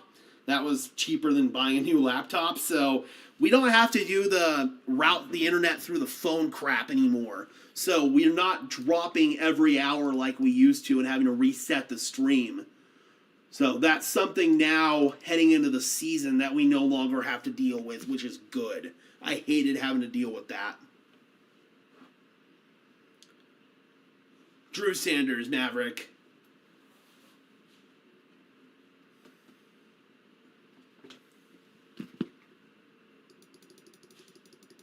So is Miami thinking about a trade down to maybe acquire more draft capital? Another trade down? That is very possible here. Because they had all this time to think about it. Because moving down one spot, they clearly would have had an idea of where they were going to go. Ooh, did something big happen? Draft Diamonds just tweeted holy bananas in all caps. We got something big happening? I don't know if he's reacting to Caleb Downs right there or if it's something else, but Draft Diamonds in all caps just tweeted holy bananas. So something might be going down here.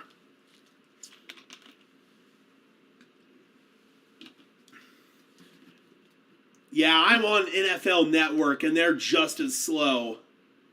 What is happening, Draft Diamonds? Talk to me.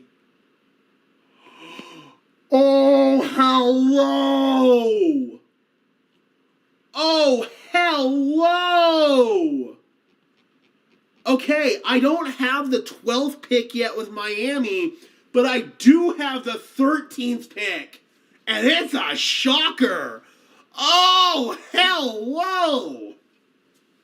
The Los Angeles Rams are drafting Ty Simpson out of Alabama, quarterback. Yo! Their long-term succession plan to Matthew Stafford. Wow! Oh, wow! How long's it gonna be before he takes the reins? What? Oh, that's nuts. Yeah, we got we got 13 before 12. I still have no clue who Miami's going with. But, wow. Wow, wow, wow. Oh, wow, wow, wow. We still have no idea who Miami's going with, but wow, that's a shock. So Ty Simpson, the flashes are there. He's only started 15 games in his collegiate career. His processing is kind of slow, but I feel like the arm talent's there. It's good, not great. As far as, a high ceiling, low floor player, okay, we finally have Miami's pick. They're going Caden Proctor, the Alabama offensive tackle. That makes complete and total sense. They desperately needed offensive line help. A grade there, no notes. As far as Ty Simpson is concerned, I don't know how to grade this because you could have gotten another piece to complete your football team around Matthew Stafford, and you could have put yourself in a much better position for next season as you're trying to go all in to win a championship. But you also get your long-term quarterback of the future. I guess I'll give the pick a B, but that's the first real big holy crap moment of the night. So, wow, wow, wow, wow, wow. So at pick number 12, the Dolphins go with Caden Proctor out of Alabama. Great pick there. And then the Rams at 13 with a massive shock, Ty Simpson. Long-term succession plan for Matthew Stafford. Oh, no, don't want to record. Wow, wow, wow, wow, wow. Second quarterback by pick 13 with Bo Nix was a sixth quarterback. Not a real strong class. No, this is a very weak quarterback class. Maverick says Michael Penix vibes. I do think that Simpson's a more talented player coming out than Penix was, so he's got that going for him.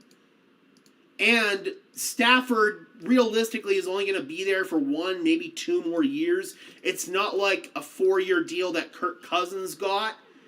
So at least this makes a little bit more sense than the Penix move. But yeah, that's a shock, man. That's about the same level of shock as the Michael Penix trade, in my opinion. Time to cut and run from Sanders. I agree, unfortunately, Florida. I could see him taking a quarterback, but first round, yeah, that definitely is. It's an investment. It's an investment for sure. So now we're at pick number 14. The Baltimore Ravens are on the clock, followed by the Tampa Bay Buccaneers and the New York Jets.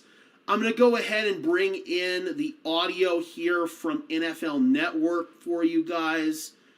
And I'm going to step off screen for just a couple of minutes. I am going to go and take a bone rip. So you guys just bear with me here. I'm reloading this stream because Stream East apparently crashed.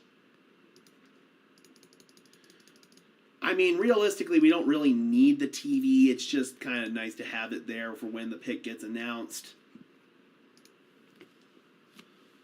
So, with the Ravens, I have to imagine this is going to be offensive line here. They've got needs at guard and tackle. Okay, well, this isn't loading. Screw it. We're just going to go. All right, so Rams, they have taken Ty Simpson. You got the Ravens on the clock, followed by the Buccaneers, and then the New York Jets. We're going to step away from screen here just for a second. So we will see you guys when we return.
All right.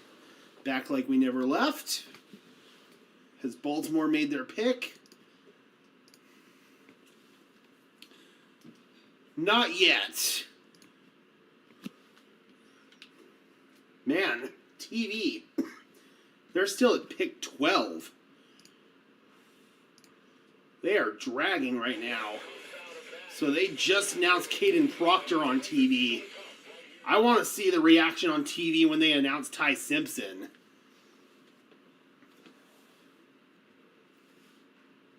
Yeah, it probably is going to be Stafford's last season, and that to me makes it more surprising why you didn't go all in to try to get somebody to finish this team out and make them a true Super Bowl contender.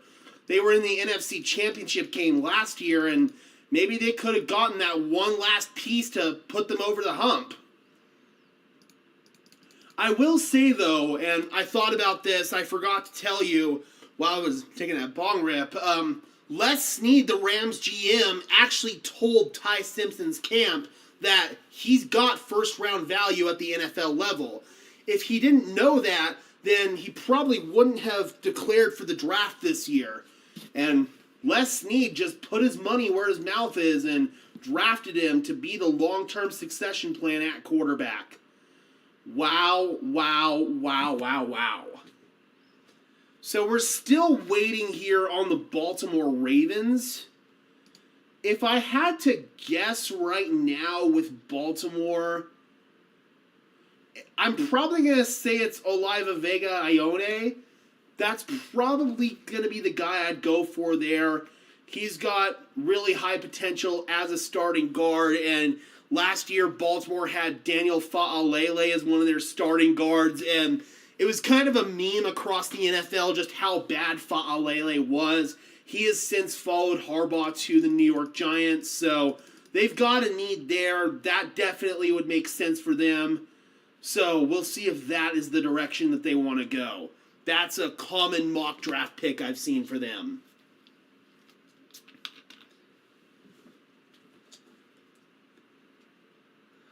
Don't have a clear person that I want this year. I did want Bo Nix. Anyone have a player that you absolutely want? I've got two. Jacob Rodriguez and Lee Hunter. Those two would be my absolute dream scenarios. Rams quarterback room just got uncomfortable? I don't think so. And Jordan Schultz just tweeted that they made it clear to Stafford this is a pick for the future. This is a pick for when he retires, and this is a pick for when they have to think about life without Matthew Stafford. So I don't think this makes it uncomfortable at all. I don't believe that he's going to get traded. Safety meeting, see you in the Hopper House. You know ball. You know ball. Stafford trade to the Vikings or Cardinals? No, I don't see that. The Vikings, they've got Kyler Murray as their quarterback for this year, and they wouldn't trade him to a division rival. They believe that they can win a Super Bowl this year with Matthew Stafford, and this Simpson pick is for life after Matthew Stafford. Let's go. Second year with the pod on draft night. Let's go, Lone Wolf.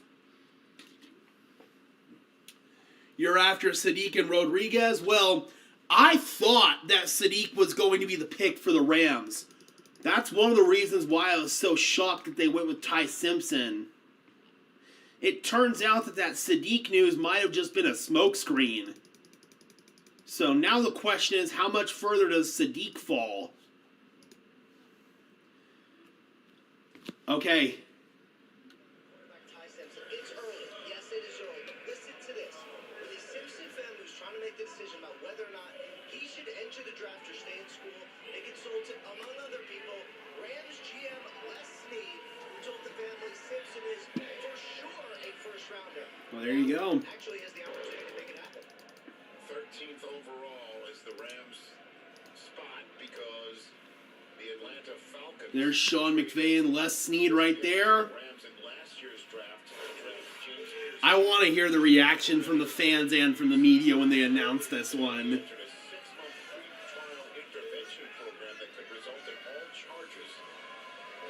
three felonies and a misdemeanor that was charged and arrested in Florida in February after an incident. Yeah, Bane's fading because of his car accident that he got into where he got cited for reckless driving.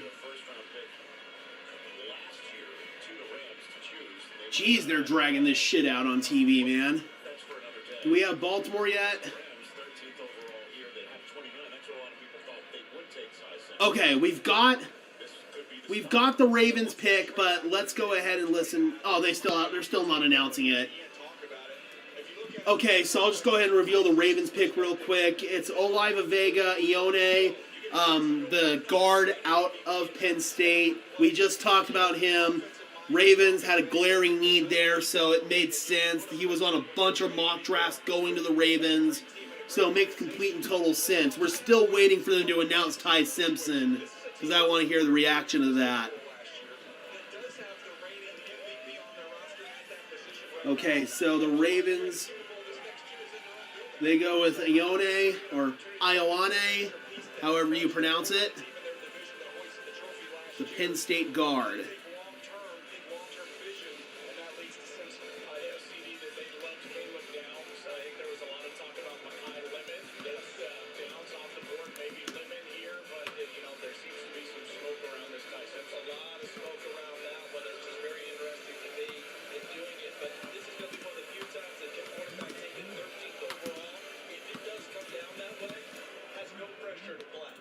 Boom.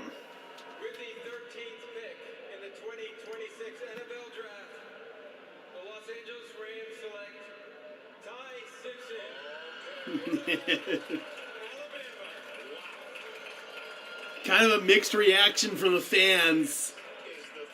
And obviously shock from NFL Network. Alright, so Oliva Vega Ione going to the Baltimore Ravens. So we're almost halfway through the draft now. Tampa Bay Buccaneers, they are now on the clock at pick number 15, along with the New York Jets at 16 and the Detroit Lions at 17. As far as Tampa Bay is concerned, kind of the consensus here is that they're going to go with Akeem Messidor, the edge rusher. That's kind of the consensus popular take here for the Tampa Bay Buccaneers. They desperately need help on the edge, so I could definitely see that. It would keep him in the state of Florida, out of the University of Miami. That's kind of the popular consensus pick right now for Tampa Bay. Or maybe Ruben Bain. Could be Ruben Bain for sure. I don't think it's his short arms that are really in the equation here. It's more so his off-the-field concerns. Sadiq might be in striking range for the Broncos. I don't know if he's going to fall that far, unfortunately. It'd be nice if he did, but I strongly doubt that's going to happen. Wreck driving before you get millions of dollars scares me for sure. Yeah, I am talking about Ruben Bain. I'm still shocked that Pierce got all of his charges dropped. Yeah, I'm shocked too, but that's kind of how it happens sometimes, man. Sometimes these guys can avoid ramifications in the legal system.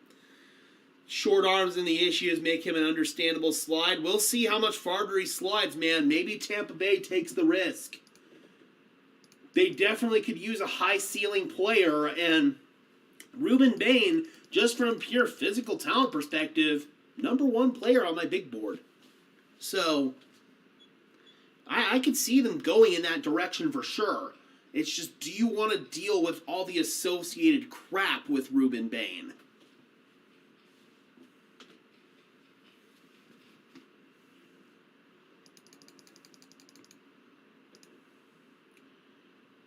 Alright, we're still waiting on Tampa Bay.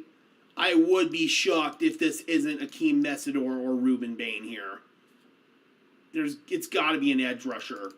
Also, anybody who's watching the Nuggets, keep me updated with what's going on. I can't watch the Nuggets game tonight. Maybe I'll be able to catch some of it after this game or after the draft's over, but keep me updated on what's happening with the Nuggets. I know that AG's out. There it is. It's Ruben Bain. He's going to Tampa. All right, so the Ruben Bain slide stops now. #1 player on my big board. As far as the pass rusher goes, he's got all of the physical tools. The short arms definitely are a concern. You can see it even in this picture that was just put on the internet, man. His arms are short, and that can affect your ability to get that initial punch at the line of scrimmage, and that can be tough for somebody at the NFL level, but the speed, the dip, the burst, the explosiveness, the athleticism, it's all there with Ruben Bain. But the off-the-field stuff and the short arms are kind of hard to get past with Bain. So I'm going to give this pick a C+, to be honest. Not for the fact that Bain's not a good player, but there's definitely some asterisks with Ruben Bain right here to the Bucs.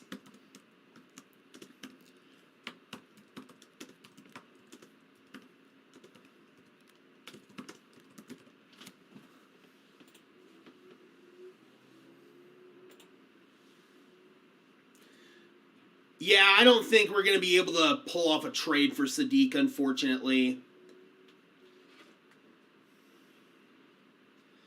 Yes, Levante David retired for Tampa Bay Lone Wolf, but he's an off-ball linebacker. Regardless, they needed help at the edge rush position, and they definitely got that help with Ruben Bain. All right, they're about to announce the Ravens pick right here.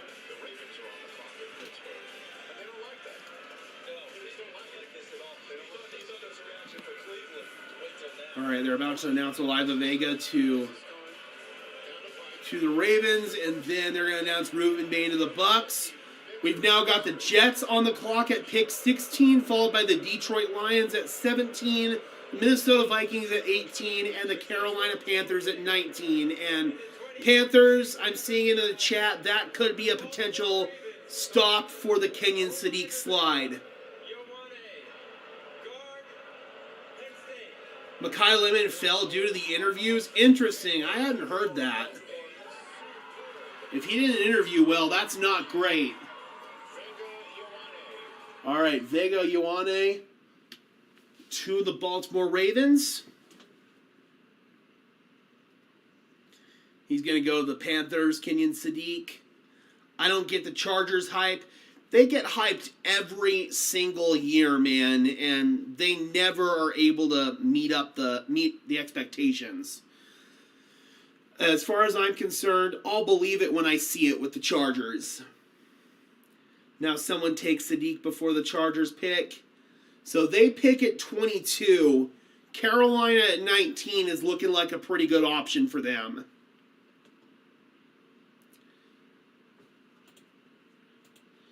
So now the question is, since the Buccaneers went in the direction of Ruben Bain, do the Jets go in the direction of Akeem Messidor? Do they want to get yet another edge rusher in the building? Double up on edge rusher, maybe. Corner's a potential option here for the New York Jets. Of course, they traded away Sauce Gardner. Long term, they're going to have a need at quarterback, but I don't think we're going to see another quarterback off the board this evening. I'd be very, very shocked if we did. I've heard some first-round buzz surrounding Carson Beck, but I don't think it's anything legit. And even if it is, it's probably like way back into the first round, just because some team out there might want to get that fifth-year option. I thought we'd have a George Pickens trade at this point. Maybe not, man. They might not trade him after all. I don't think the Ravens fans like that pick.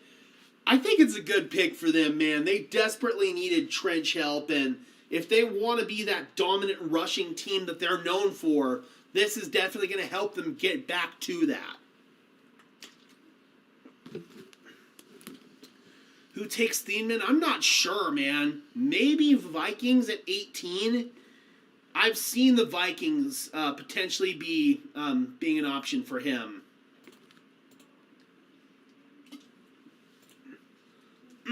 Excuse me. All right, so we're still waiting for Ruben Bain to get announced on TV. And we're currently waiting on Twitter for the New York Jets pick. So that's where things currently stand on both ends right now.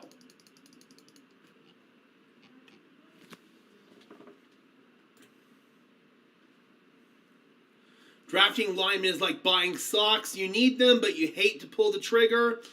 I love pulling the trigger on linemen. That's just me, but I can understand that the common fan isn't a huge fan of it, but I personally love building through the trenches. I'm a trench nerd, so anytime you can get a good lineman, I'm all for it.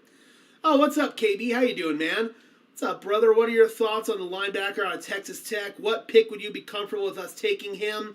If he falls to that 45 range, I could easily see Denver trading up for him.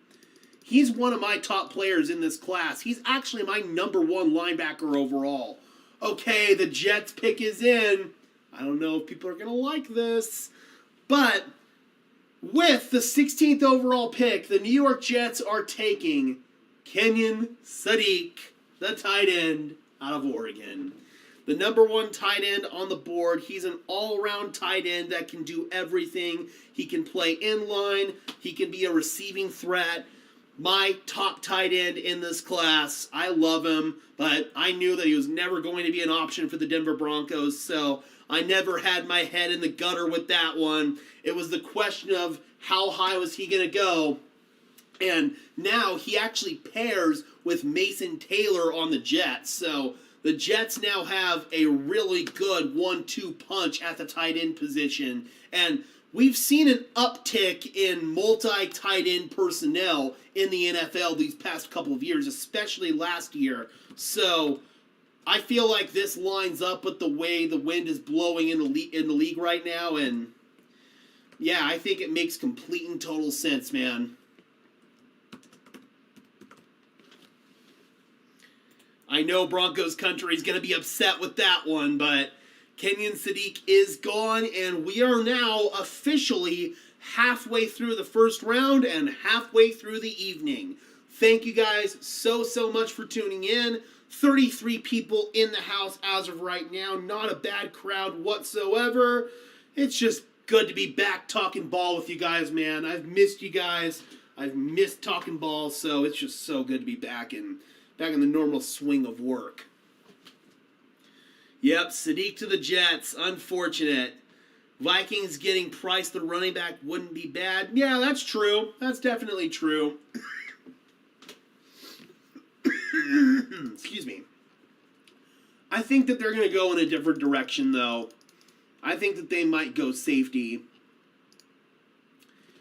All right, so they're still yet to announce Ruben Bain.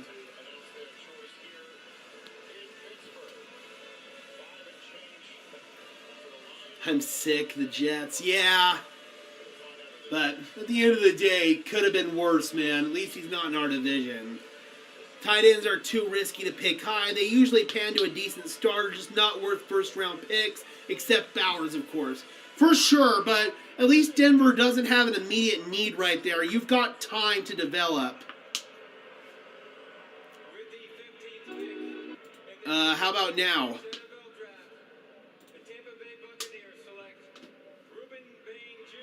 All right, there's Ruben Bain. Fans sound relatively happy about that one. The Ravens went with Vega Ione, the guard out of Penn State. Fills an immediate need for them, so I thought it was a good pick. Yeah, Bailey and Sadiq, that's pretty good, man. We will never draft a tight end in the first round in my 28 years of being a Broncos fan. We've never done it. They did it in 2019. They drafted Noah Fant. Granted, for me, Noah Fant was more wide receiver than he was tight end, but technically that is the tight end in the first round. This current regime hasn't done it yet, though. Has Sean Payton drafted a tight end in the first round? I'm trying to think back. I don't think he has. He's kind of been more of a veteran tight end kind of guy. Obviously, he got Jimmy Graham as an undrafted free agent. He kind of lucked into that one, but I mean, he got Jeremy Shockey as a free agent, Jared Cook as a free agent. So, I don't think it's ever really been Sean Payton's MO to draft a tight end in the first round. Another great player wasted on the Jets. Yeah, that is true, man. That is definitely true. All right, so pick 17. Who's on the clock again for 17? It is the Detroit Lions. Okay, so I'm going to have to peek over and see how my guy Derek from Lions Syndicate reacts to this one. I think he'll be happy if they go with an edge rusher here. If they go with Akeem Messidor, I think that my guy Derek might actually be okay with that one. I'm going to have to pop over and see what he thinks of the pick whenever they make it. But we've got the Detroit Lions on the clock, followed by the Minnesota Vikings at 18, and then the Carolina Panthers at 19. Yep, Noah Fant, first-round pick. Denver initially had the 10th overall pick that year. They traded down with the Steelers. The Steelers took Devin Bush at 10, and then Noah Fant went at 20.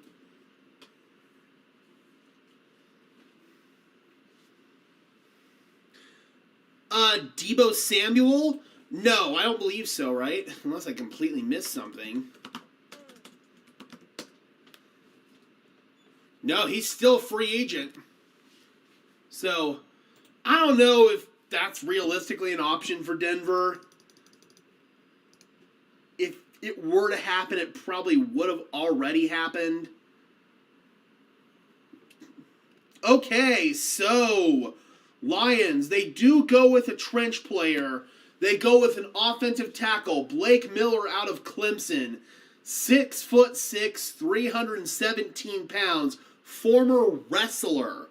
So, Blake Miller, a guy that I didn't really evaluate too much. I knew that he wasn't going to be in striking distance for the Denver Broncos, but Detroit had an immediate need at tackle because they lost Taylor Decker. He ended up getting released after he didn't want to take a pay cut. So he's going to step in and be their immediate starter at left tackle, and that fills an immediate need for them. So just based on that, I'm going to give the pick an A without watching too much tape on this given player. Yeah, Fant was a Drew Lock pick, and I feel like he would have worked out if Denver had stayed with the West Coast system, but they ended up changing schemes when they transitioned from Rich Scangarello to Pat Shurmur, and it felt like Fant never fit into Shurmur's scheme. I get just as excited for the undrafted as I do the drafted players. So do I, man. I love the undrafted free agents, and we make a video about every single undrafted free agent that the Broncos signed, so look out for those videos as soon as the Day 3 draft stream is over. Traded Fant to get Wilson. Should have kept Fant and Drew Lock. Hey, man, the Russell Wilson trade is what it is. We've moved past it by now, and if we didn't trade for Russell Wilson, we wouldn't have had Bo Nix. So, all roads eventually led to something good. It just took a while. All roads led to us getting a franchise quarterback, and I don't care how it happens as long as we get a franchise quarterback, and we got one. So, at the end of the day, I'm good with it.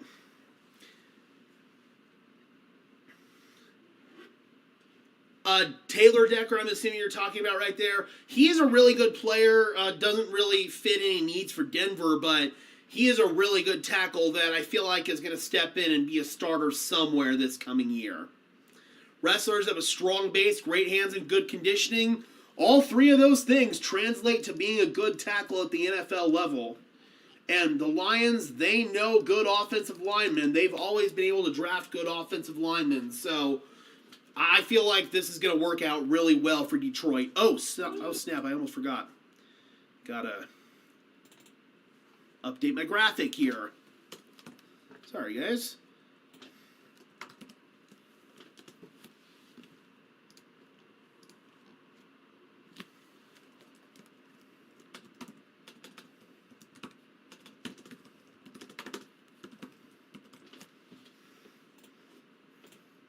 Boom shakalaka.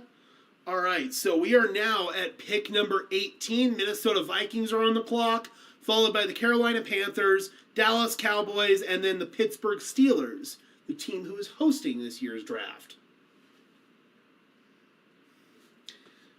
Appreciate that, Lone Wolf. I always love talking about the undrafted players. Yeah, I love the late round too, Maverick. Broncos 2019 draft class was so bad. Dude, I thought that was our draft class of the future. Noah Fant, Dalton Reisner, Drew Lock, and all three of them basically were busts. Yeah, that was tough. That was definitely tough. I mean, Drew Lock is a Super Bowl champion, though. Yeah, Bo Nix at the end of the day made it all worth it. It was just a hellacious road to get there. Sadiq to the Jets, man, that's sad. It is, but at the end of the day, man, we knew that he wasn't ever going to be an option for the Denver Broncos.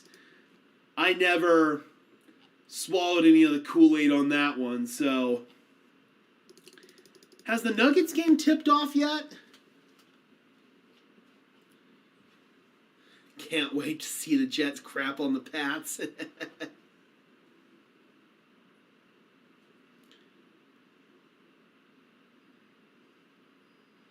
Still never going to forget how happy I was when we traded up for Drew Lock. So was I, man. Obviously, this was well before I was doing this for a living, but 19-year-old Gage was stoked. All right, do we have the next pick? Minnesota's on the clock right now. As far as the direction Minnesota could go, I do think that Thieneman, this could be where he comes off the board.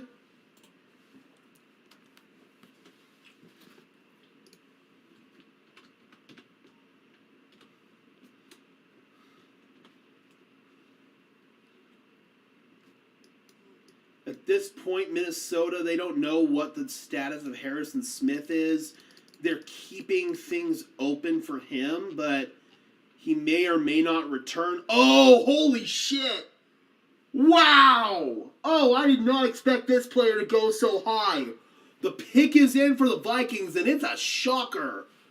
They're going with Caleb Banks, the defensive tackle out of Florida.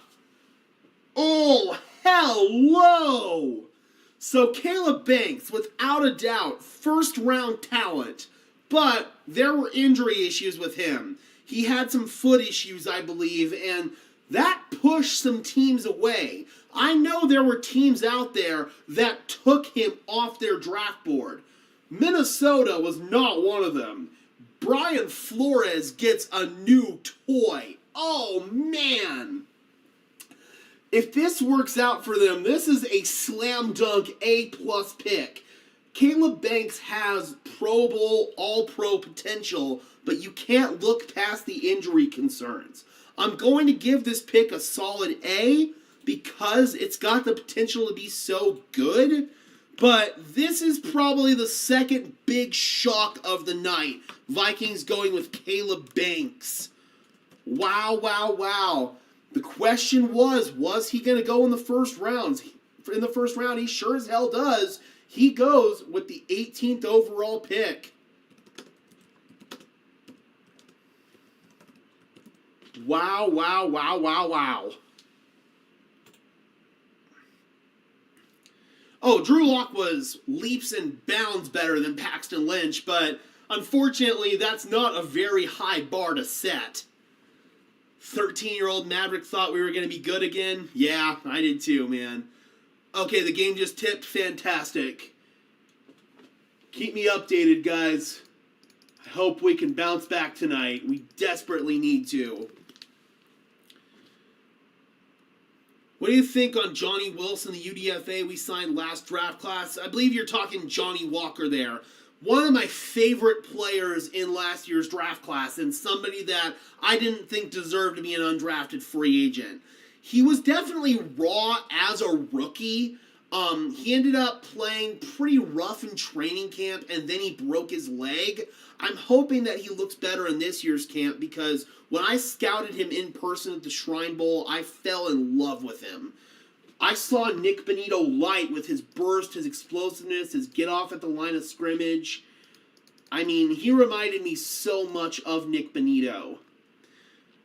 All right, pick is in for the Carolina Panthers. They're going with Monroe Freeling, the tackle out of Georgia. So, with Carolina, it's kind of interesting on their offensive line, especially with tackle, because their starting left tackle, Ike Ekwonu, suffered a torn patellar tendon in their playoff loss to the Rams. They've got Taylor Moton as their right tackle, but he's an older player. He's been there forever at this point, so I'm curious what side they're going to play Monroe Freeling on. Is he going to be their left tackle or is he going to be their right tackle? They did sign Rasheed Walker from the Green Bay Packers to kind of be a pseudo starting left tackle, but this is more of a long-term solution. I wonder if he's a long-term replacement for Ekwonu or a long-term replacement for their right tackle, Taylor Moton. So I'm going to give this pick a B+. Great value for where you're getting Freeling here. And we'll see how he fits into their plans long term.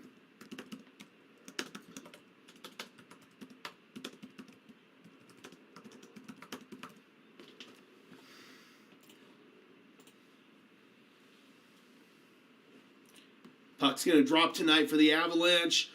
How are the Avs doing? I believe they're 2-0 in the series right now. I pay zero attention whatsoever to hockey.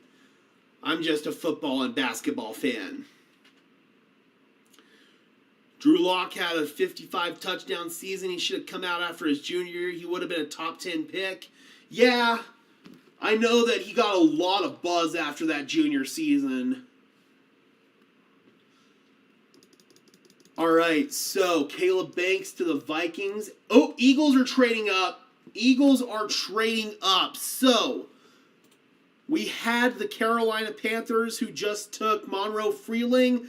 Dallas was on the clock. And the Eagles just traded up with the Cowboys. That's not the first time they've done that. They've done trades with the Eagles before. The Cowboys have. So, this is interesting. The Eagles and the Cowboys actually switched picks in the first round the year that they came away with Micah Parsons and Devontae Smith, respectively. So, this is interesting. The Eagles are trading up, according to Mike Garafolo. I'm assuming they're trading up with the Cowboys. Yes, they are. They are trading up with the Cowboys. Coming up to the 20th overall pick. So, Howie Roseman's got something cooking. Let's see what Howie's got up his sleeve here. Jokic has been ice cold from 3 this series. He's been ice cold from 3 a good chunk of this season, man. I don't know what's going on. I don't know if his wrist isn't right or what, but something's just off with Jokic. It's not just from 3 either. He's just off. I don't understand what it is because we know what he's capable of. He's the greatest player in the world, but I don't think he's playing up to that level right now. I hope the Jets don't squander Kenny and Sadiq's potential. Yeah, that's always a concern with them. You know this Eagles pick is going to be a banger? Yep. Howie's about to cook, man. He's got somebody that he's after. All right, so compensation. The Eagles trade for number 20 and a 7th round pick. In exchange, Dallas gets 23, 114, which is a 4th rounder, and then 137, which is, I believe, a 5th rounder. All right, so that's the second most recent Eagles and Cowboys trade. Last one worked out for both parties pretty well. Dallas got Micah Parsons and Eagles got Devontae Smith. So, we'll see what happens here. And this 20th pick is the pick that the Cowboys, ironically enough, acquired in the Micah Parsons trade.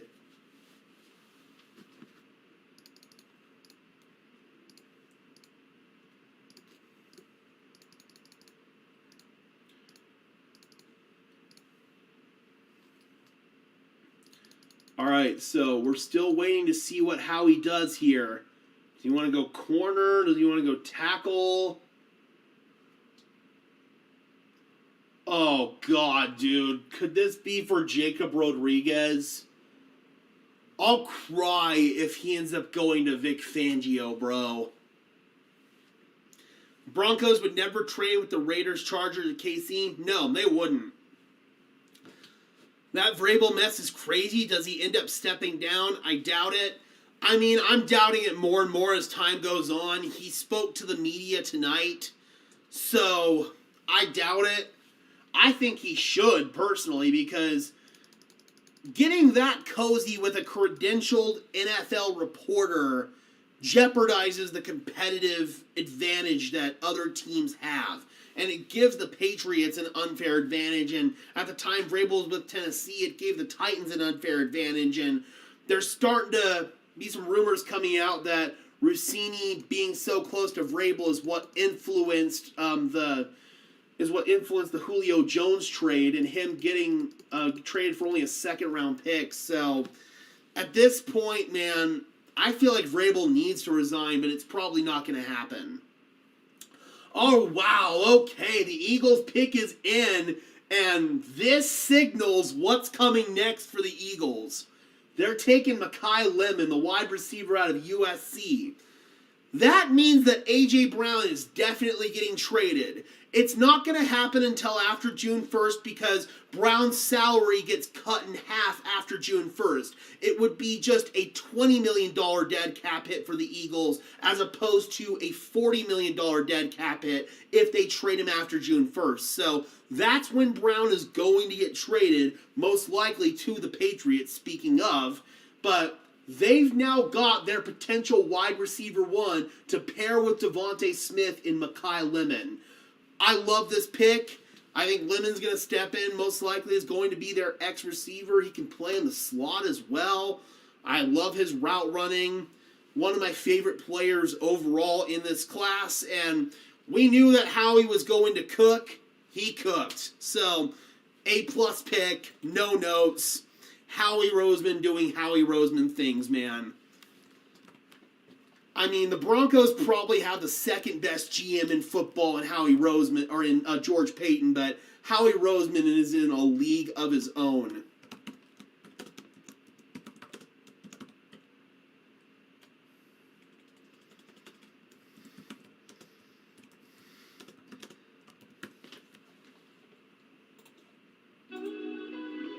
There we go.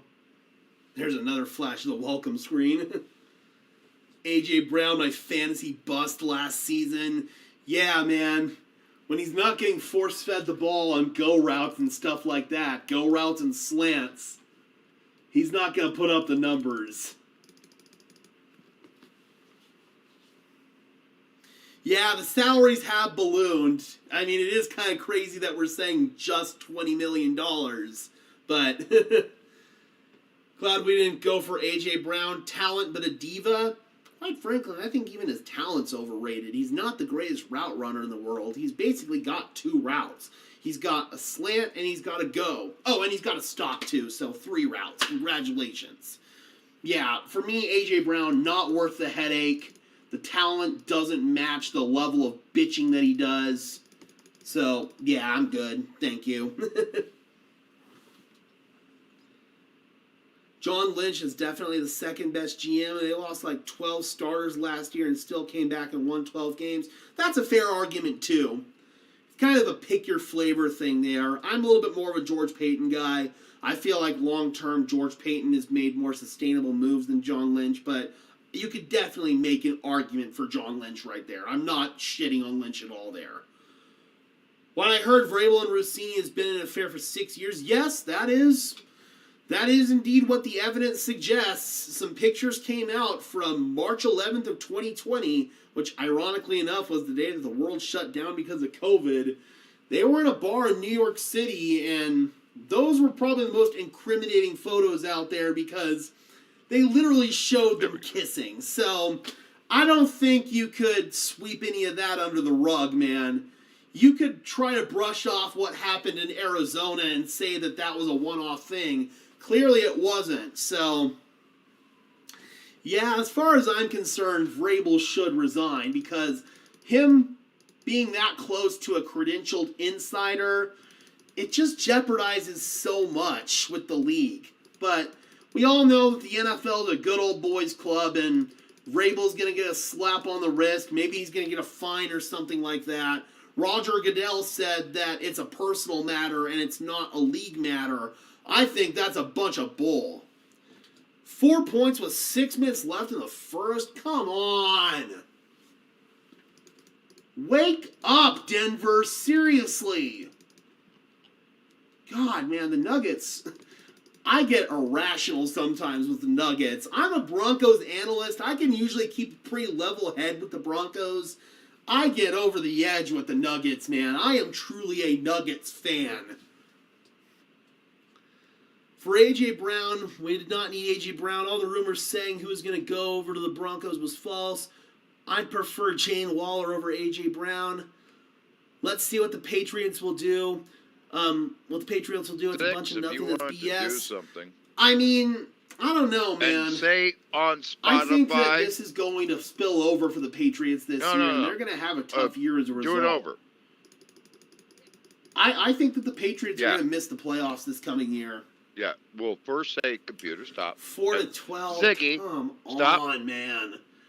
You can't start slow against Minnesota. They've got too much athleticism. To 6. Even Anthony Edwards at 50% or whatever he's playing at right now, that's still more athleticism than Denver can handle. Janis Joplin? 1 for 11 from the field. You only like Jesus that one? Christ. Okay.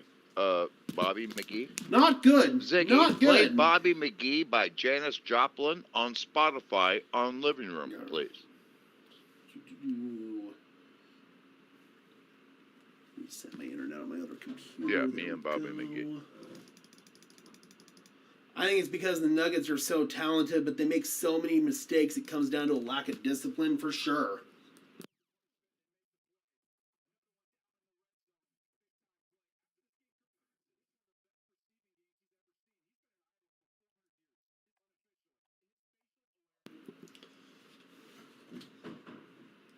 You really think New England is not going to the playoffs? I don't think so. I think that these off-the-field distractions are going to spill over. Say, computer volume 6. And they've got question marks on the offensive line. Computer volume 6. What's going to happen with Drake May's confidence? Those last 2 playoff games, really last 3 playoff games, he sucked. I mean, he was terrible in those 3 games. The fact that they were able to win the first 2 was a miracle. I mean, Jarrett Stidham literally handed them that Broncos game. Drake May played like garbage. So, I don't know, man. I don't think that the Patriots are going to live up to the hype. I really don't. Diehard Broncos and Sacramento Kings fan, and you're from Jersey. You poor soul, Kings fan. That's tough. That is tough. Got an owner that wants to bring in a bunch of washed up stars to sell tickets, doesn't care about the actual construction of the team. That's rough. You're like me when I bartend during a Broncos game. Sir, you can't wait for another drink. What are your main targets that you look at going today, you like for the Broncos tomorrow? Jadarian, Roush, and C.J. Allen. I mean, Roush is definitely in there. Price is in there if he falls to you at 62. Jacob Rodriguez, Lee Hunter, those guys are definitely in there. I would say Josiah Trotter is in there. I think they will have a tougher schedule and barely get by, and they barely got by last season. That's true. No, I think that the Patriots are going to get exposed. All right, Steelers. They are going with Arizona State offensive lineman Max. I always get this name wrong. Ian Anchor. I'm just going to say Ian Anchor. So, Max Ian Anchor, the guard and tackle out of Arizona. He can play a little bit of both. I imagine that Pittsburgh's probably going to keep him on the interior. They've got some question marks on their offensive line. Both of their tackles are pretty questionable. And they lost one of their starting guards in Isaac Seumalo. We'll see how the Pittsburgh crowd reacts to that one. Of course, it's their first year in the post-Mike Tomlin era. So, yeah, that is the first pick of the Mike McCarthy era in Pittsburgh. Max Ian Anchor.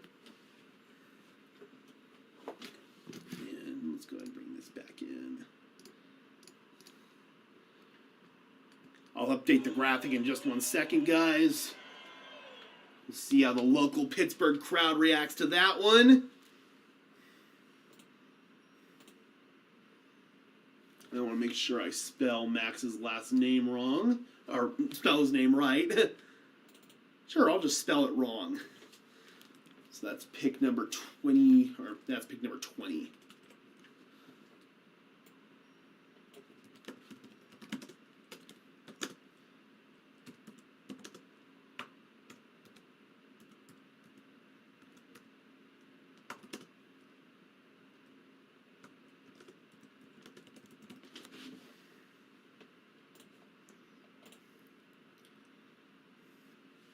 There we go. What do y'all think about the Cam Johnson trade now? I was for the trade from the get-go because you needed a solid three-point shooter. Unfortunately, Cam's been kind of quiet in the playoffs.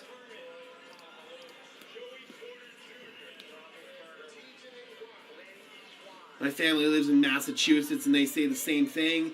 Yeah, I really feel like the Patriots are going to fall.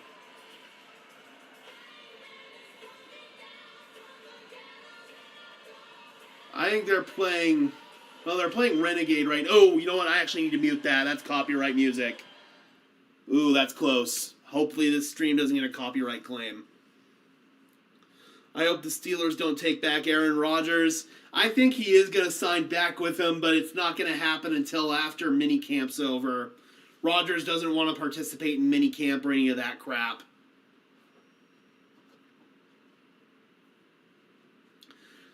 Said Goodell needs to learn names. Some of these names are almost impossible, but being the leader needs to try. You admit when you may not pronounce it. Who knew bidet was pronounced bidet? Exactly. Let's see how he butchers this one. Oh no, it's...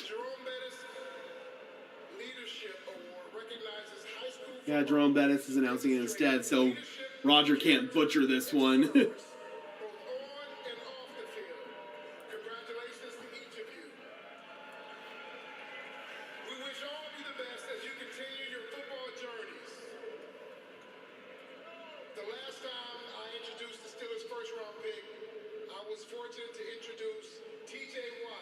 Ooh, okay.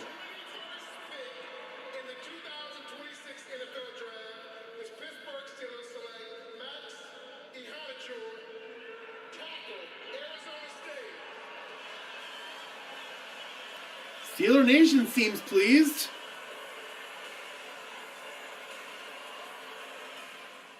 Waving those terrible towels. Rodgers is a diva. He is. I mean, I have a soft spot for him because he's the last of my childhood quarterbacks. But I can totally understand why people are over Aaron Rodgers. If not, the Steelers do have national champion Will Howard. That is true. All right, so we are at pick number 21. Oh, no, that was pick number 21. That's what I thought. I thought I had the count right. So that was pick number 21. We're now at pick number 22. There we go. Okay, so now we've got the Chargers on the clock, followed by the Dallas Cowboys, the pick that they just got in the trade with Philadelphia, the Cleveland Browns, that's the Jaguars' original pick, and then the Chicago Bears. So we're now starting to get into the picks of the playoff teams. Who do the Chargers go with here? So I've seen quite a few different mocks with the Chargers. Edge rusher is definitely one that I could see here. You've got an aging Khalil Mack on the roster as your number one edge rusher. You just lost Odafe Owe, who you rented for half the season last year. So I could see an edge rusher here. So perhaps this is maybe the stop of the slide of Akeem Messidor. 18-6? Jesus Christ, we can't shoot anything.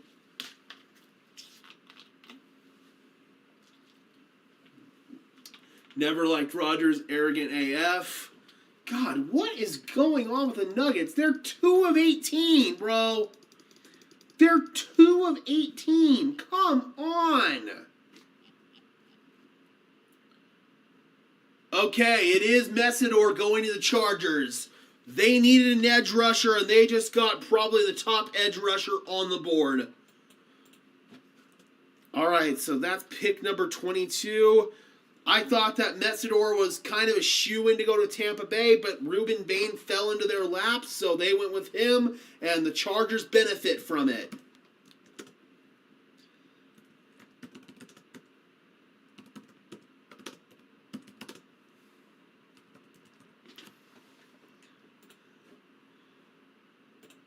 Finally hit a 3?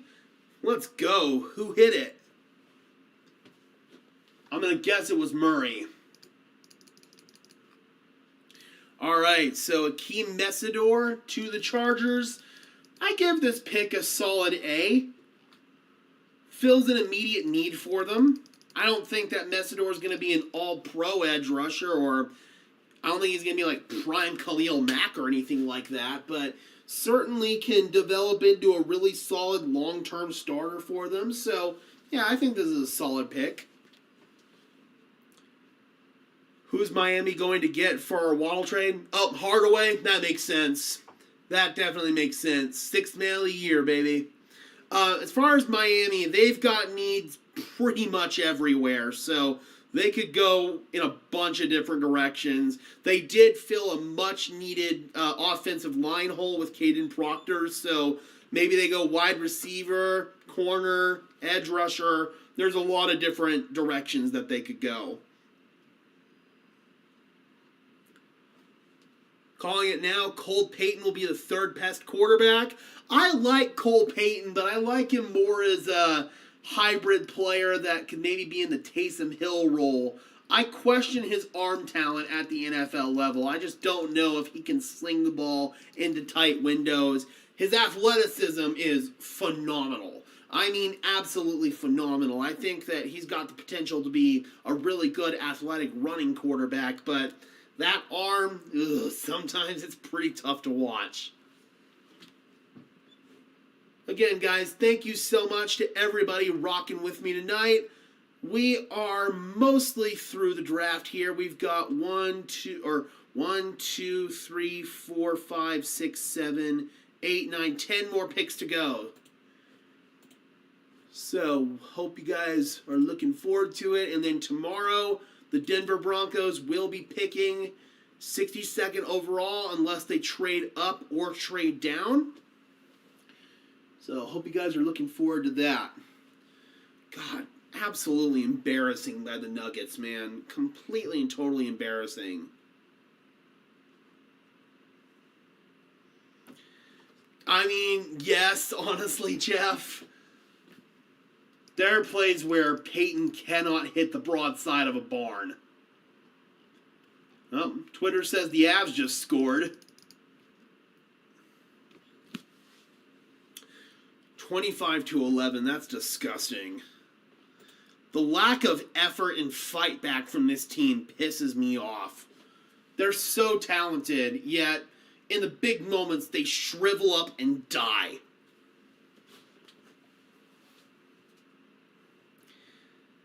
First pick, Broncos take edge rusher will have me screaming. I don't think that happens. I can say pretty confidently that that's not going to happen. Granted, I've learned in this business, you've got to expect the unexpected. Seeing Rodriguez go is going to break me. Yeah, that one's going to really sting for me too. I'm hoping maybe, somehow, some way, he gets within striking distance. All right, so we've got Dallas on the clock right now at number 23. They traded down with Philadelphia. Philadelphia came up for Mekhi Lemon. He's going to be their long-term A.J. Brown replacement. Florida says, go Avs. God, dude, Nuggets piss me off. They've got to find a way to get through this. Somehow, some way, they've got to find a way to get through this. But they are completely and totally losing their grip on things right now. go, Avs. All right, so Sean McVay's talking to the media right now, and he's making it very clear that this is Matthew Stafford's team. And this pick is more about the future with them drafting Ty Simpson as opposed to the now. Can't wait to see who gets Denzel Boston. I hope it's not the Patriots. Imagine Boston to Boston. Seeing Rodriguez go is going to hurt worse than Henderson last year. Yeah, that one is really going to hurt, man. I see a future Hall of Famer in Rodriguez, and I'm shocked that he hasn't gotten more first-round buzz. Well, Dallas Cowboys, we keep talking about defense for them, and they keep adding defense. Not gonna lie, this pick seems like a little bit of a reach to me. Malachi Lawrence, the edge rusher out of UCF. I see, late first-round picks for him, maybe early second round. Taking him at 23 is definitely a decision. I can understand why they made said decision. Their defense was absolutely atrocious, and they needed the help, but I don't know. I think Dallas could have done better here. I think there was better value on the board than what they just got.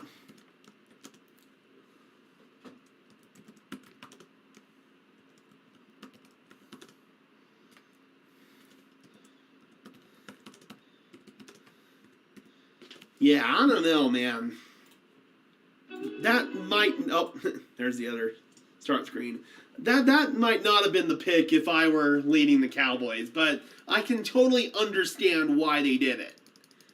You had a glaring need right there, and sometimes when you have a glaring need, you've got to reach.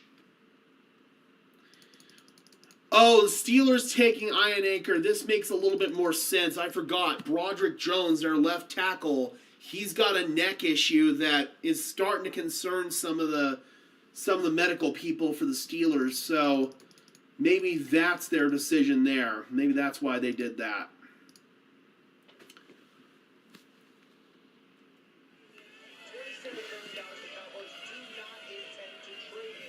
Yeah, it is like 6 start screens. All right, they're about to announce the Malachi Lawrence to Dallas pick.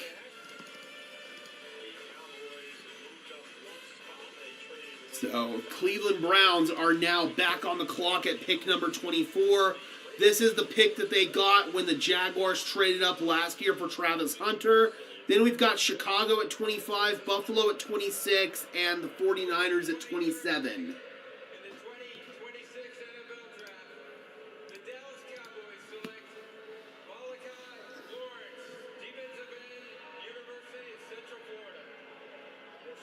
Oh, man, fans don't like that pick. I don't think I heard a single cheer in there. Oh, the fans do not like that pick at all. That feels like a reach to me. It really does. So we'll see how this works out for Dallas long term. You traded away one of, if not the best pass rusher in the game in Micah Parsons, and you end up with Malachi Lawrence. Sure, you did get Quinn Williams as well. And you got Caleb Downs, but, man, that's rough. That's rough for Dallas fans. This feels like a classic Jerry Jones reach. Yes, Thieneman would have made more sense, for sure. You could have paired him up with Downs? Hell yeah. 28-11. Fucking barf, bro.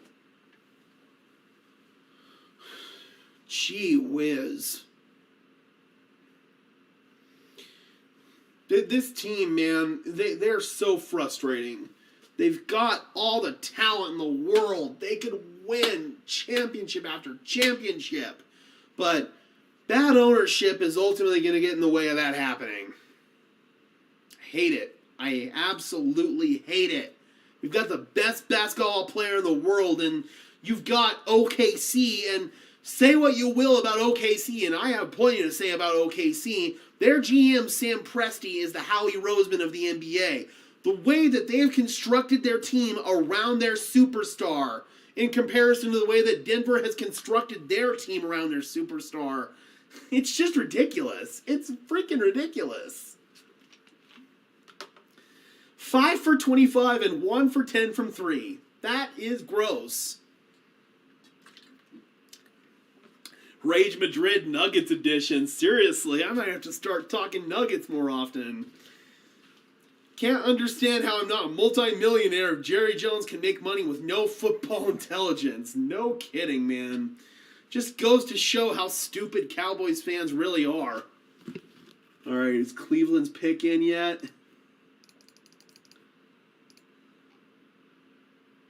All right, we're still waiting on Cleveland at 24. I will be right back, guys.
All right, we are back.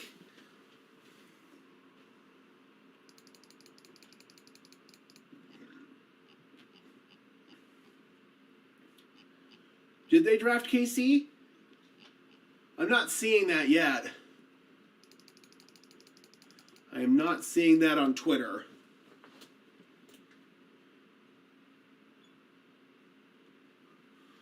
Ooh, if the Browns get KC, I love that.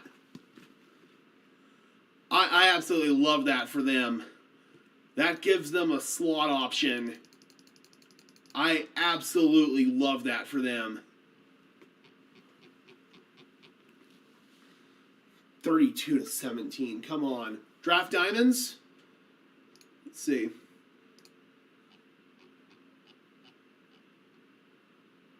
Yep, there it is.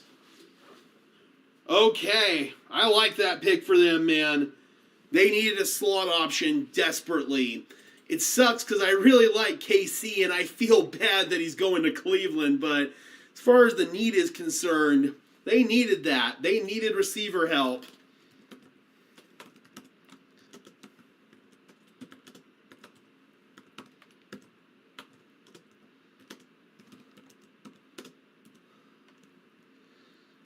If he can work through those drop issues, man, he's got serious potential. And a really good dude as well. Wouldn't that be great if the Broncos traded up while I'm out? That would have been funny. I still don't think that we're going to have any activity from the Broncos tonight. As we get midway through the second round tomorrow, though, we could see some action. All right, so KC is off the board.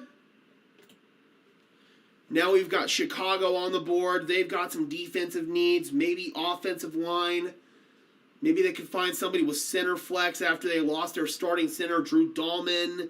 You've got Buffalo after that, then San Francisco, and then Houston. So we've got 1, 2, 3, 4, 5, 6, 7, 8 picks left in tonight's draft.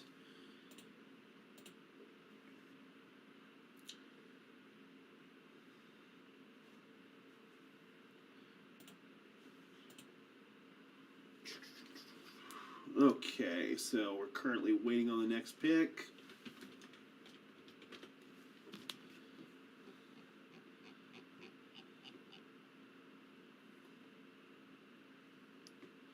I like Zachariah Branch as kind of like a day 2 guy.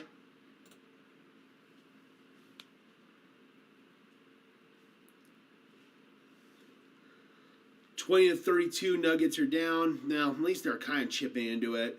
YouTube would run a commercial break every time his Gage is about to announce commercial. Thiemann would make sense for them. That would make a ton of sense. They've got a need at safety.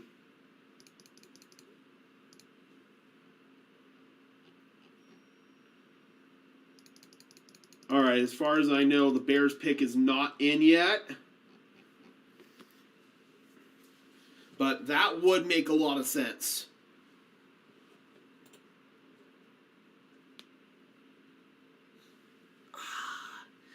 It's so crazy that the Chiefs have the 29th pick and it's not their own pick.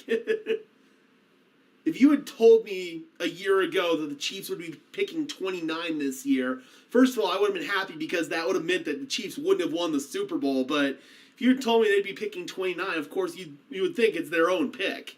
But no, that's the pick they got from the Rams in the Trent McDuffie trade. Did they get him? Has Draft Diamonds got it yet? Yep, Draft Diamonds is on it. It is Steenman. Well, Chicago needed a safety, and that's probably the best safety left on the board, man. Physical, downhill player that can even play deep range safety. Ooh, boy. Talk about a defensive chess piece. I was thinking Minnesota and Brian Flores' system, but they had such a big belief in Caleb Banks. Instead, their division rival, the Bears, get him. That's an A-plus pick, man. No notes there. That is a fantastic pick.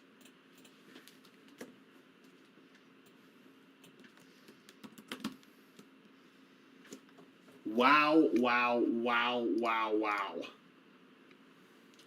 That is a fantastic pick.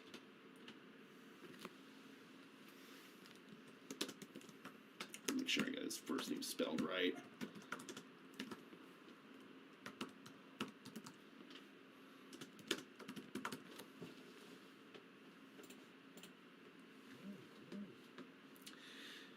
The Chiefs get Rodriguez, I'm going to throw up. Yeah, I will vomit. That one will make me vomit and probably cry.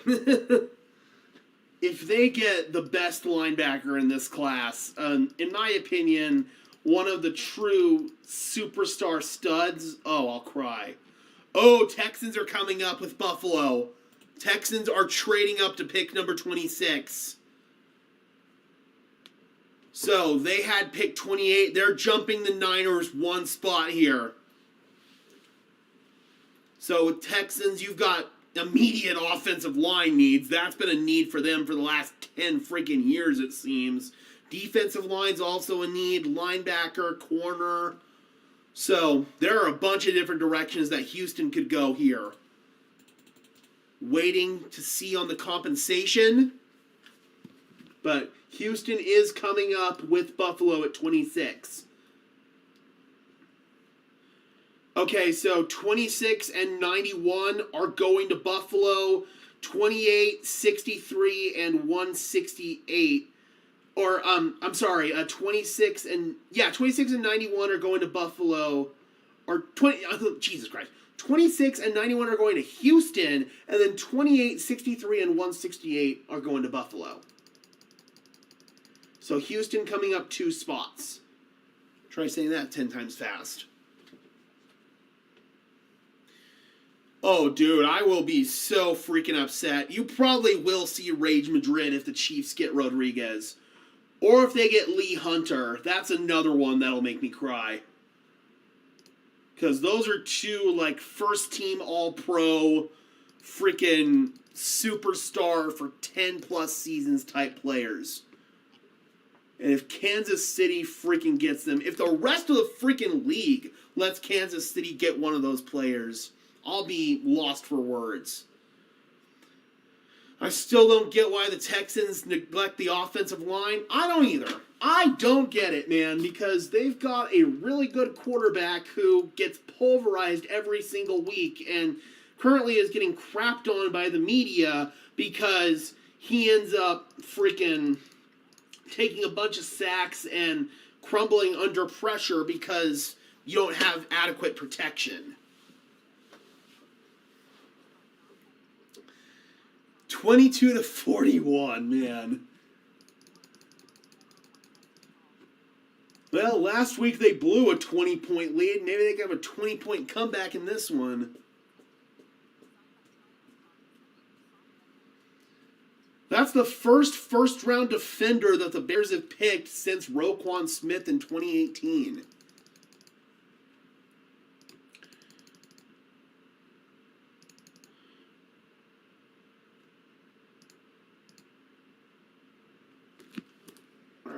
to announce the Thieneman pick.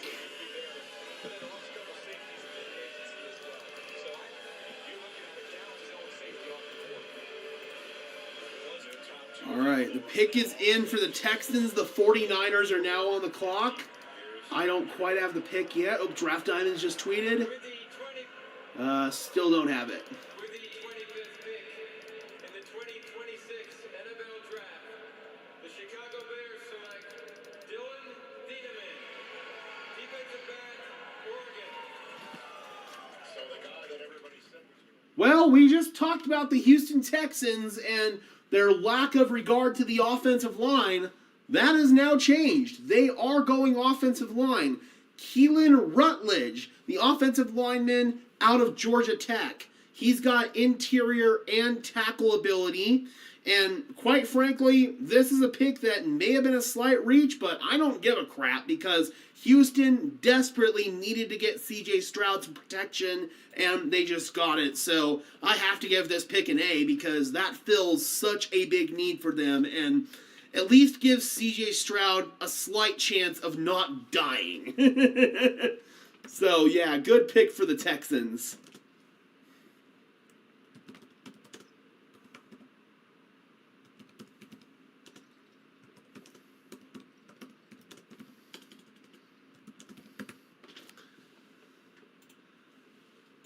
Boom shakalaka. Oop, Dolphins trading. We got another trade.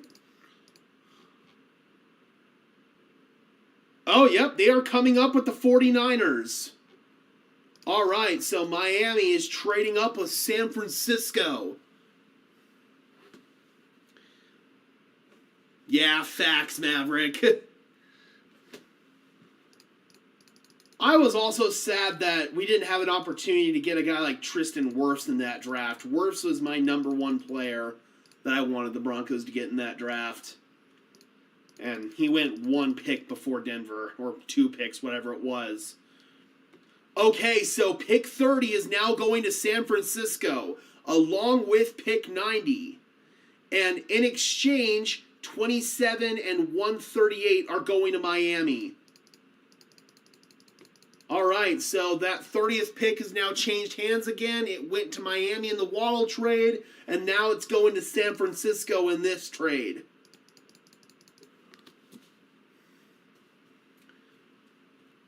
All right, so 27 and then 138, which I believe is a 5th rounder. Is this going to be wide receiver? Is this maybe where the Denzel Boston slide stops? I mean, Miami's got needs practically everywhere, so it would be pretty hard for Miami to screw this one up.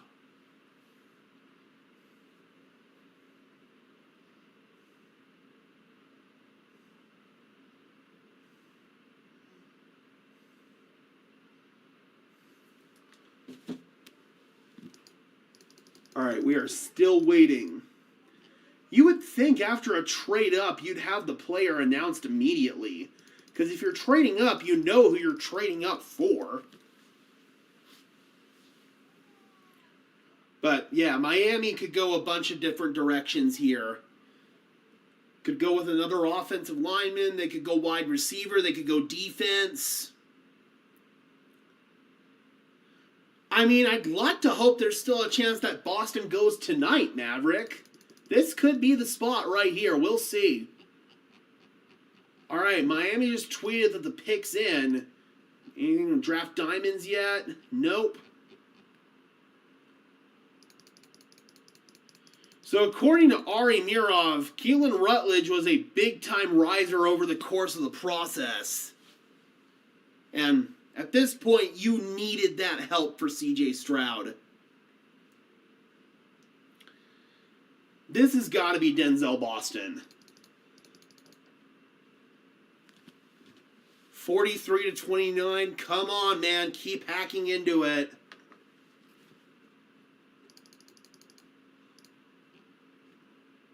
You got Jordan Schultz. Man, it's still not in. This one's dragging out.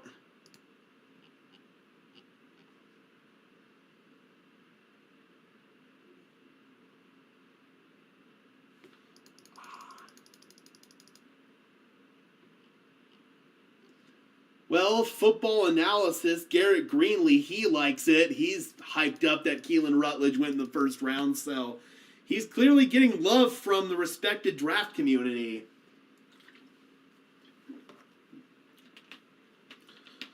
Oh, man, my back is killing me. Been sitting for too long. That day 3 stream is going to be oof.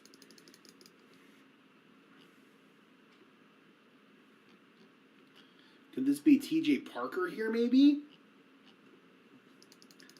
Miami does have a needed edge rusher. They lost Bradley Chubb and Jalen Phillips over the course of the last year and a half.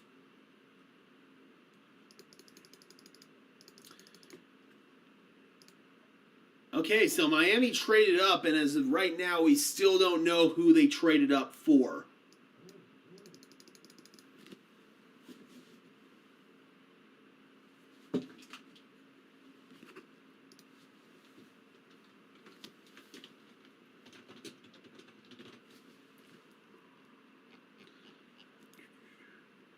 Well, now we know who they traded up for. Chris Johnson, the corner out of San Diego State. Well, Miami pretty much had a need everywhere, and corner is included in that, so I can definitely see why they went ahead and did that. I will admit, not really a player that I scouted a whole lot.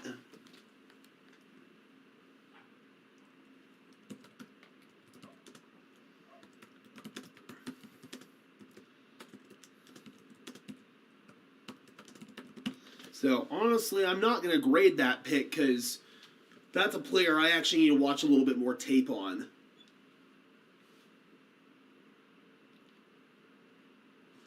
ESPN's having issues with their clock.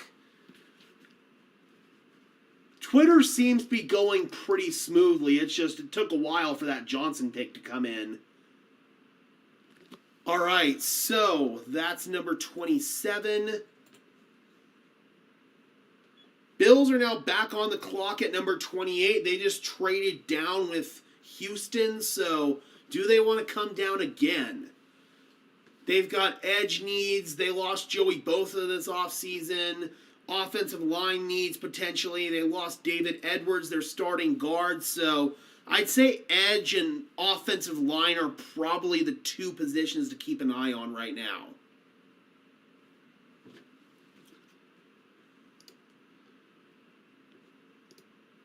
So Buffalo back on the clock at number 28. We are almost through this first round, guys.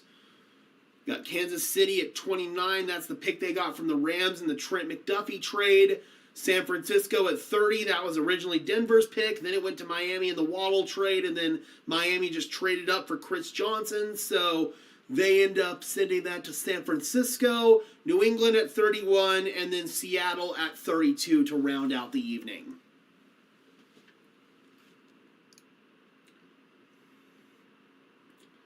What is going on with the Nuggets, man? Seriously.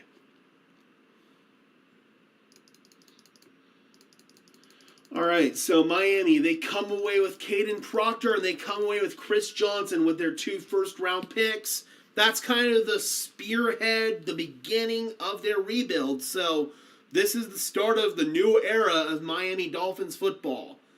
Oh, 55-32, man. Oh, God.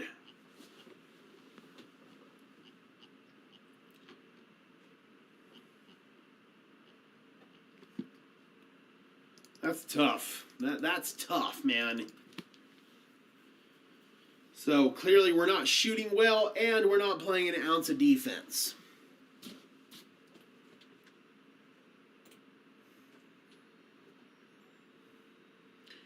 The good news is, as of right now, in the first round, I don't see any spots where either Jacob Rodriguez or Lee Hunter could realistically go. Now, that doesn't mean somebody couldn't trade up for one of those guys, but it's looking like for both of them, we might be safe, at least through tonight. And then either later tonight after this stream's over or in the morning, most likely in the morning, we'll go ahead and do a video about the remaining draft, the remaining players left in the draft and who makes sense for the Broncos, all of that good stuff.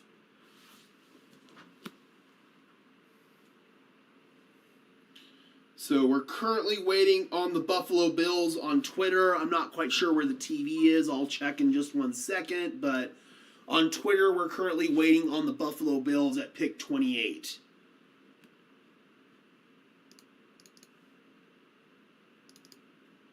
Oh, Patriots are on the clock. Did they trade with Buffalo? Seems like they did. So, not the first time the Patriots have been in the news today, but let's go ahead and see what they do to maybe quiet down some of that noise. So, Patriots come up with the Bills. That's the second in-division trade. Had the Cowboys and the Eagles do a trade earlier this evening. Now we've got the Patriots and the Bills doing a trade. That is not something you would have seen in the NFL even like 5-6 years ago. It says the pick's in. I don't have it yet. As soon as I do, though, you'll know. So Buffalo trading down twice in the draft. First with Houston, now with New England. We're also waiting. Okay, we got the compensation. So 31 and 125 are going to Buffalo. 31 obviously is going to be the second to last pick in the first round. And then 125 is a fourth rounder. All right, it says the pick is in for New England. I'm still waiting on it. Hey, Raptors stole a game from Cleveland. Let's go. Always love rooting for the underdog Raptors.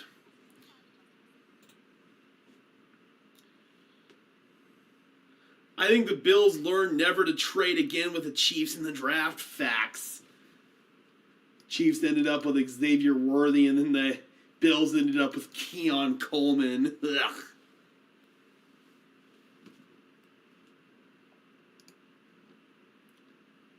We got draft diamonds. We got draft diamonds.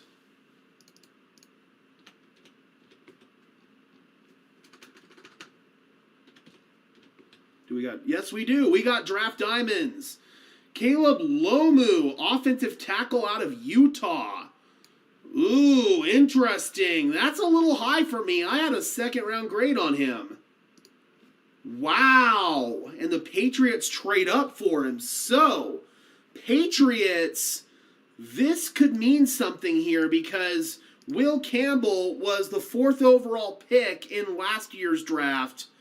He didn't really play well at left tackle, and people were wondering, could they kick him inside to guard? With them taking Lomu here, ooh, man, that is interesting. That is really, really interesting. What do they feel about Will Campbell long term? So they trade up to get him.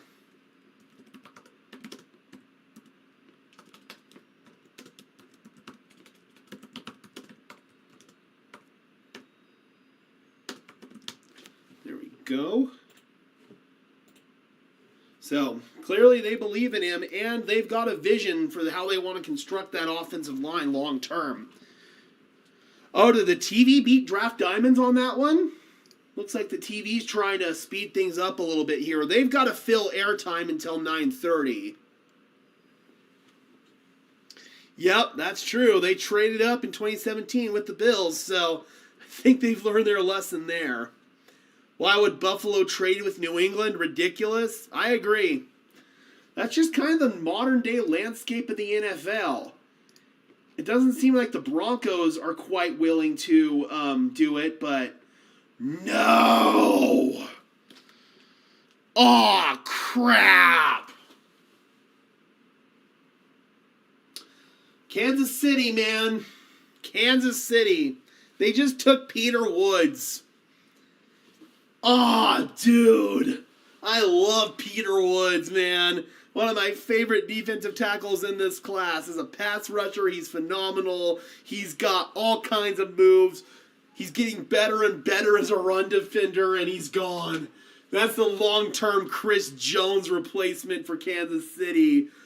Boo! That pick is an F-. In reality, that's an A+ pick, man. Oh, God. Oh, that one stings. That one stings.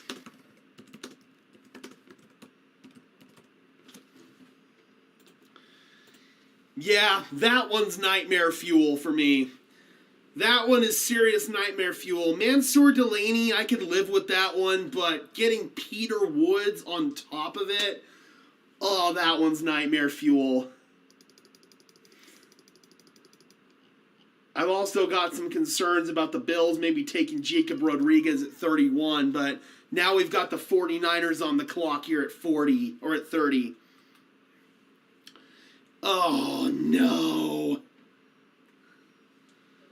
Dude, that sucks. That sucks so bad, man.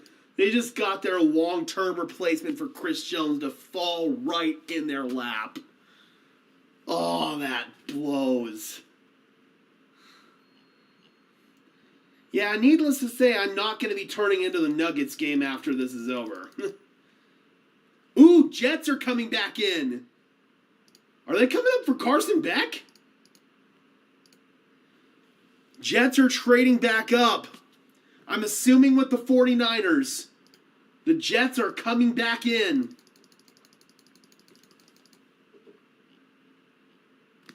Jets are coming back in with the 49ers. They are on the clock at pick number 30. Man, I like how fast this is moving, dude.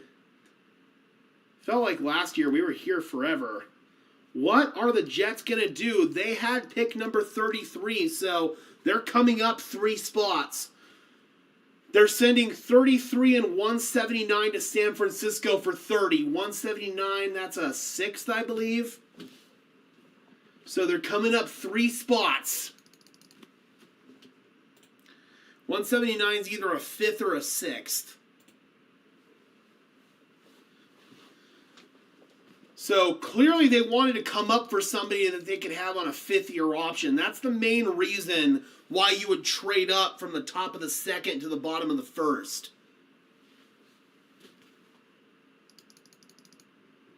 Could this be Carson Beck? I've heard buzz about Carson Beck in the 1st round, and the Jets do need a quarterback. I don't know why you'd need to trade up, though, unless you really want that 5th-year option.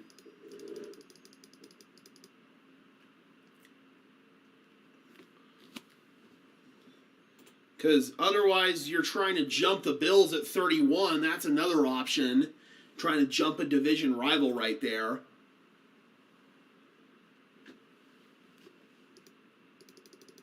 Jets have a lot of draft capital. They've got 3 first-round picks next year. So what are they going to do here? Is this another defensive piece?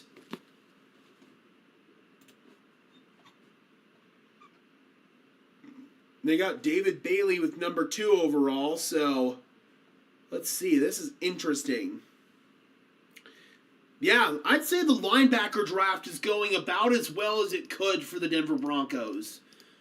At this rate, there should be a really good linebacker within striking distance. Yeah, that Peter Woods pick stings, bro.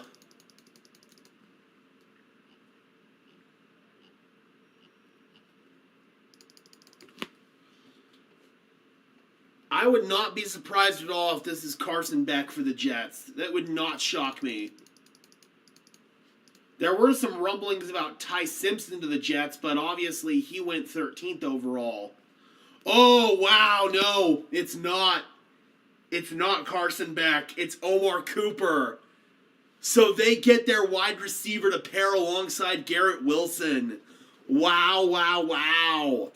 If the Broncos were still picking at 30, I would have loved Omar Cooper. Instead, Omar Cooper does go 30th overall, but he goes to the Jets after the pick is traded to multiple different teams. It ultimately lands with the Jets, and they get Omar Cooper Jr.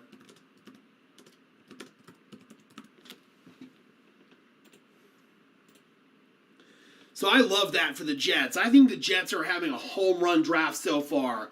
You get premium positions on both sides of the ball with wide receiver and edge rusher. You've got the fifth-year option now for Omar Cooper. Clearly they were concerned about Buffalo or maybe Seattle taking him, so they wanted to come up. And they just secured a really, really good wide receiver. So overall, A pick right there for the Jets.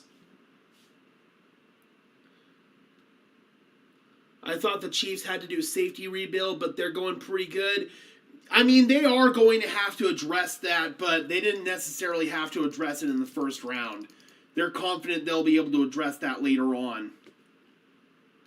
So Omar Cooper is now off the board. We've got 2 more picks remaining in the first round. So we've got Buffalo on the clock after they traded down twice. First time with the Texans and then second time with the Patriots. And then the defending champs, the Seattle Seahawks, on the clock at pick number 32.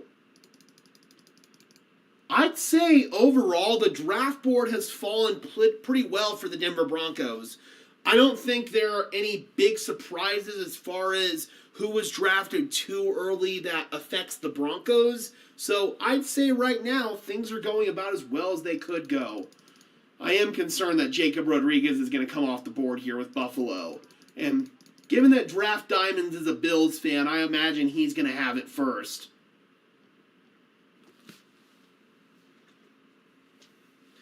Our pick was basically pocket change being passed around. Yeah, essentially it was.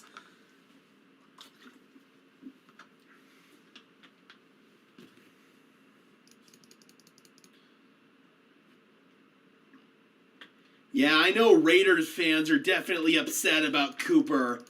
They would have definitely liked him at the top of the second round.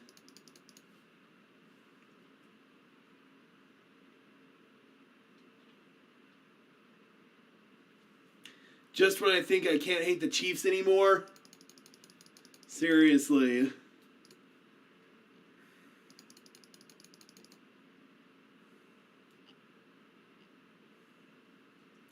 So that 30th pick went from Denver to Miami to San Francisco to New York.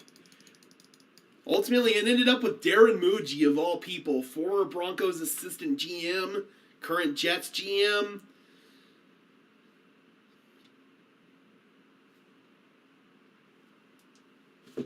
Yeah, I'm liking what the Jets are doing. They just need to keep it up and see what the coaching is like. Yeah, that's my one big question mark with the Jets right now.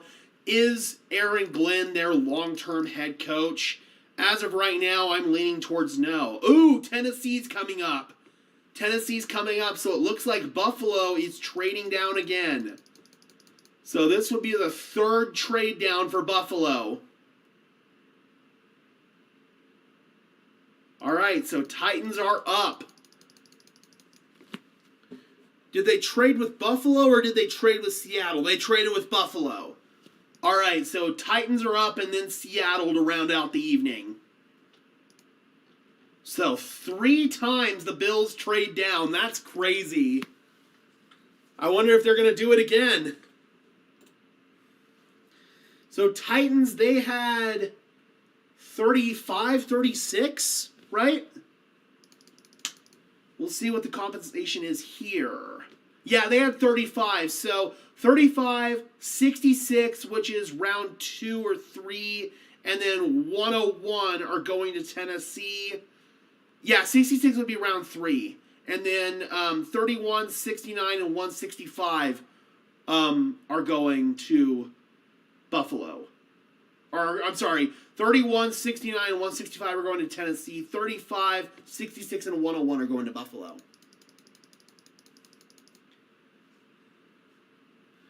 Draft Diamonds doesn't seem happy. I just think he's surprised more than anything else. Clearly, Buffalo's trying to stockpile as many picks as they can, man. Oh, and by the way, with the 30th overall pick, the Denver Broncos select Jalen Waddle, wide receiver, Alabama. Yeah, I agree. The Bills trading down is smart. Try to accumulate as many picks as you can. You have more and more darts to throw at the board. What? Okay, I'm confused. So, Jordan Schultz is saying that the Bills stayed and picked. I'm assuming this is a typo, and the Titans are going with Keldrick Falk. Right? Because the Titans just traded up with the Bills, not the Seahawks. Okay, yeah, so the Titans are going with Keldrick Falk. Jordan Schultz just had that wrong. So, all right, Tennessee, they get their defensive player. So, in the first round, they kind of surprised everybody and took Caleb Downs 4th overall. I was thinking they were going to go out and try to get some kind of defensive player for Robert Saleh. Now, they get Robert Saleh, a sack artist, and Keldrick Falk. There were people talking about maybe the Bills taking him at the back end of the draft. I believe Draft Diamonds was one of those people. So, yeah, this is interesting, man. And quite frankly, a really smart move for Tennessee because they get him under a 5th-year option. So they've got 5 years of control on him, which is really, really smart.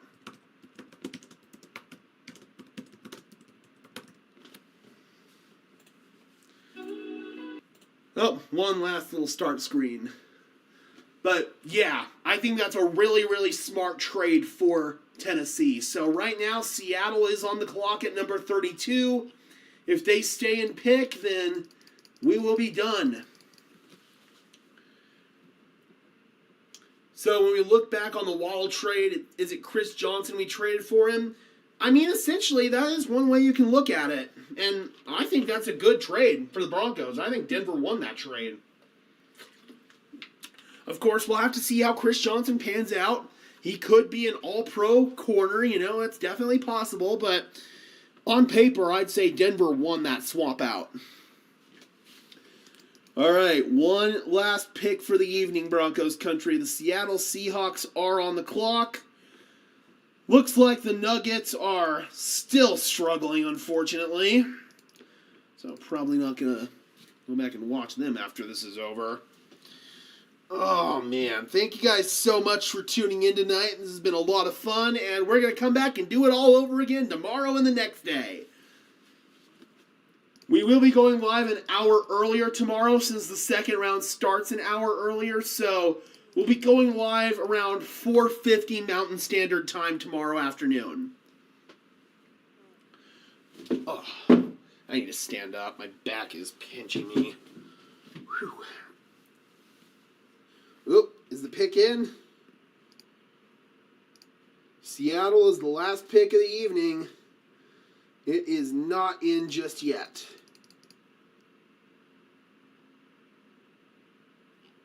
And it looks like Seattle is staying and picking. They thought about trading out, according to Mike Garafolo, but they are going to stay and pick. Yeah, man, I think the board has fallen about as well as the Broncos could ask.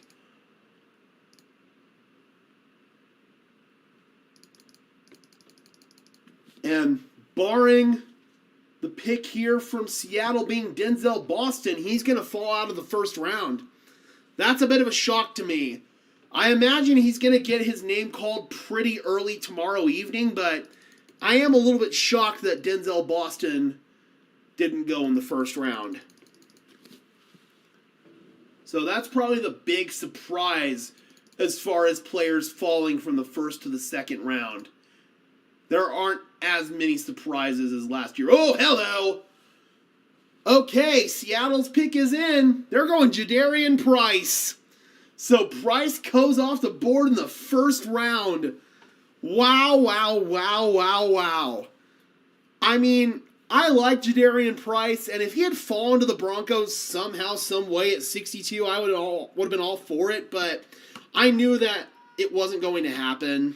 I knew that he was going to go probably high in the second. I didn't necessarily see this one coming, but they lost Kenneth Walker to free agency. Zach Charbonnet tore his ACL. So, at the end of the day, this makes sense. And it's kind of... And it's kind of a similar situation. They get him on that 5th-year option. So, makes sense for Seattle, man. I have to give this pick an A. Really solid A. All right, guys. So, draft fell pretty well. There are a lot of good players that are towards the top of Denver's board. They're still available. Eli Stowers is still there. Jacob Rodriguez, Lee Hunter, Josiah Trotter's still there. Max Clare's still there. Sam Roush. There are still a lot of good players available for the Broncos at 62. Like I said, expect the unexpected. We are going to do a video either later tonight or in the morning, most likely in the morning, talking about the remaining players on the board, who the Denver Broncos are likely targeting at 62. And we will be back tomorrow for day 2 of draft coverage that is going to include the Denver Broncos making at least one pick. So, hope you guys are looking forward to it. Before we get out of here, if you could just do me a big favor and smash that like button as well as subscribe and ring the bell so these videos appear in your notification feed, I would really appreciate it. Those are both free and easy ways to show your support, helps tell YouTube's algorithm to push us out, and it helps us get seen by more and more members of Broncos country just like you and me. Additionally, if you want to go above and beyond in supporting the channel, please consider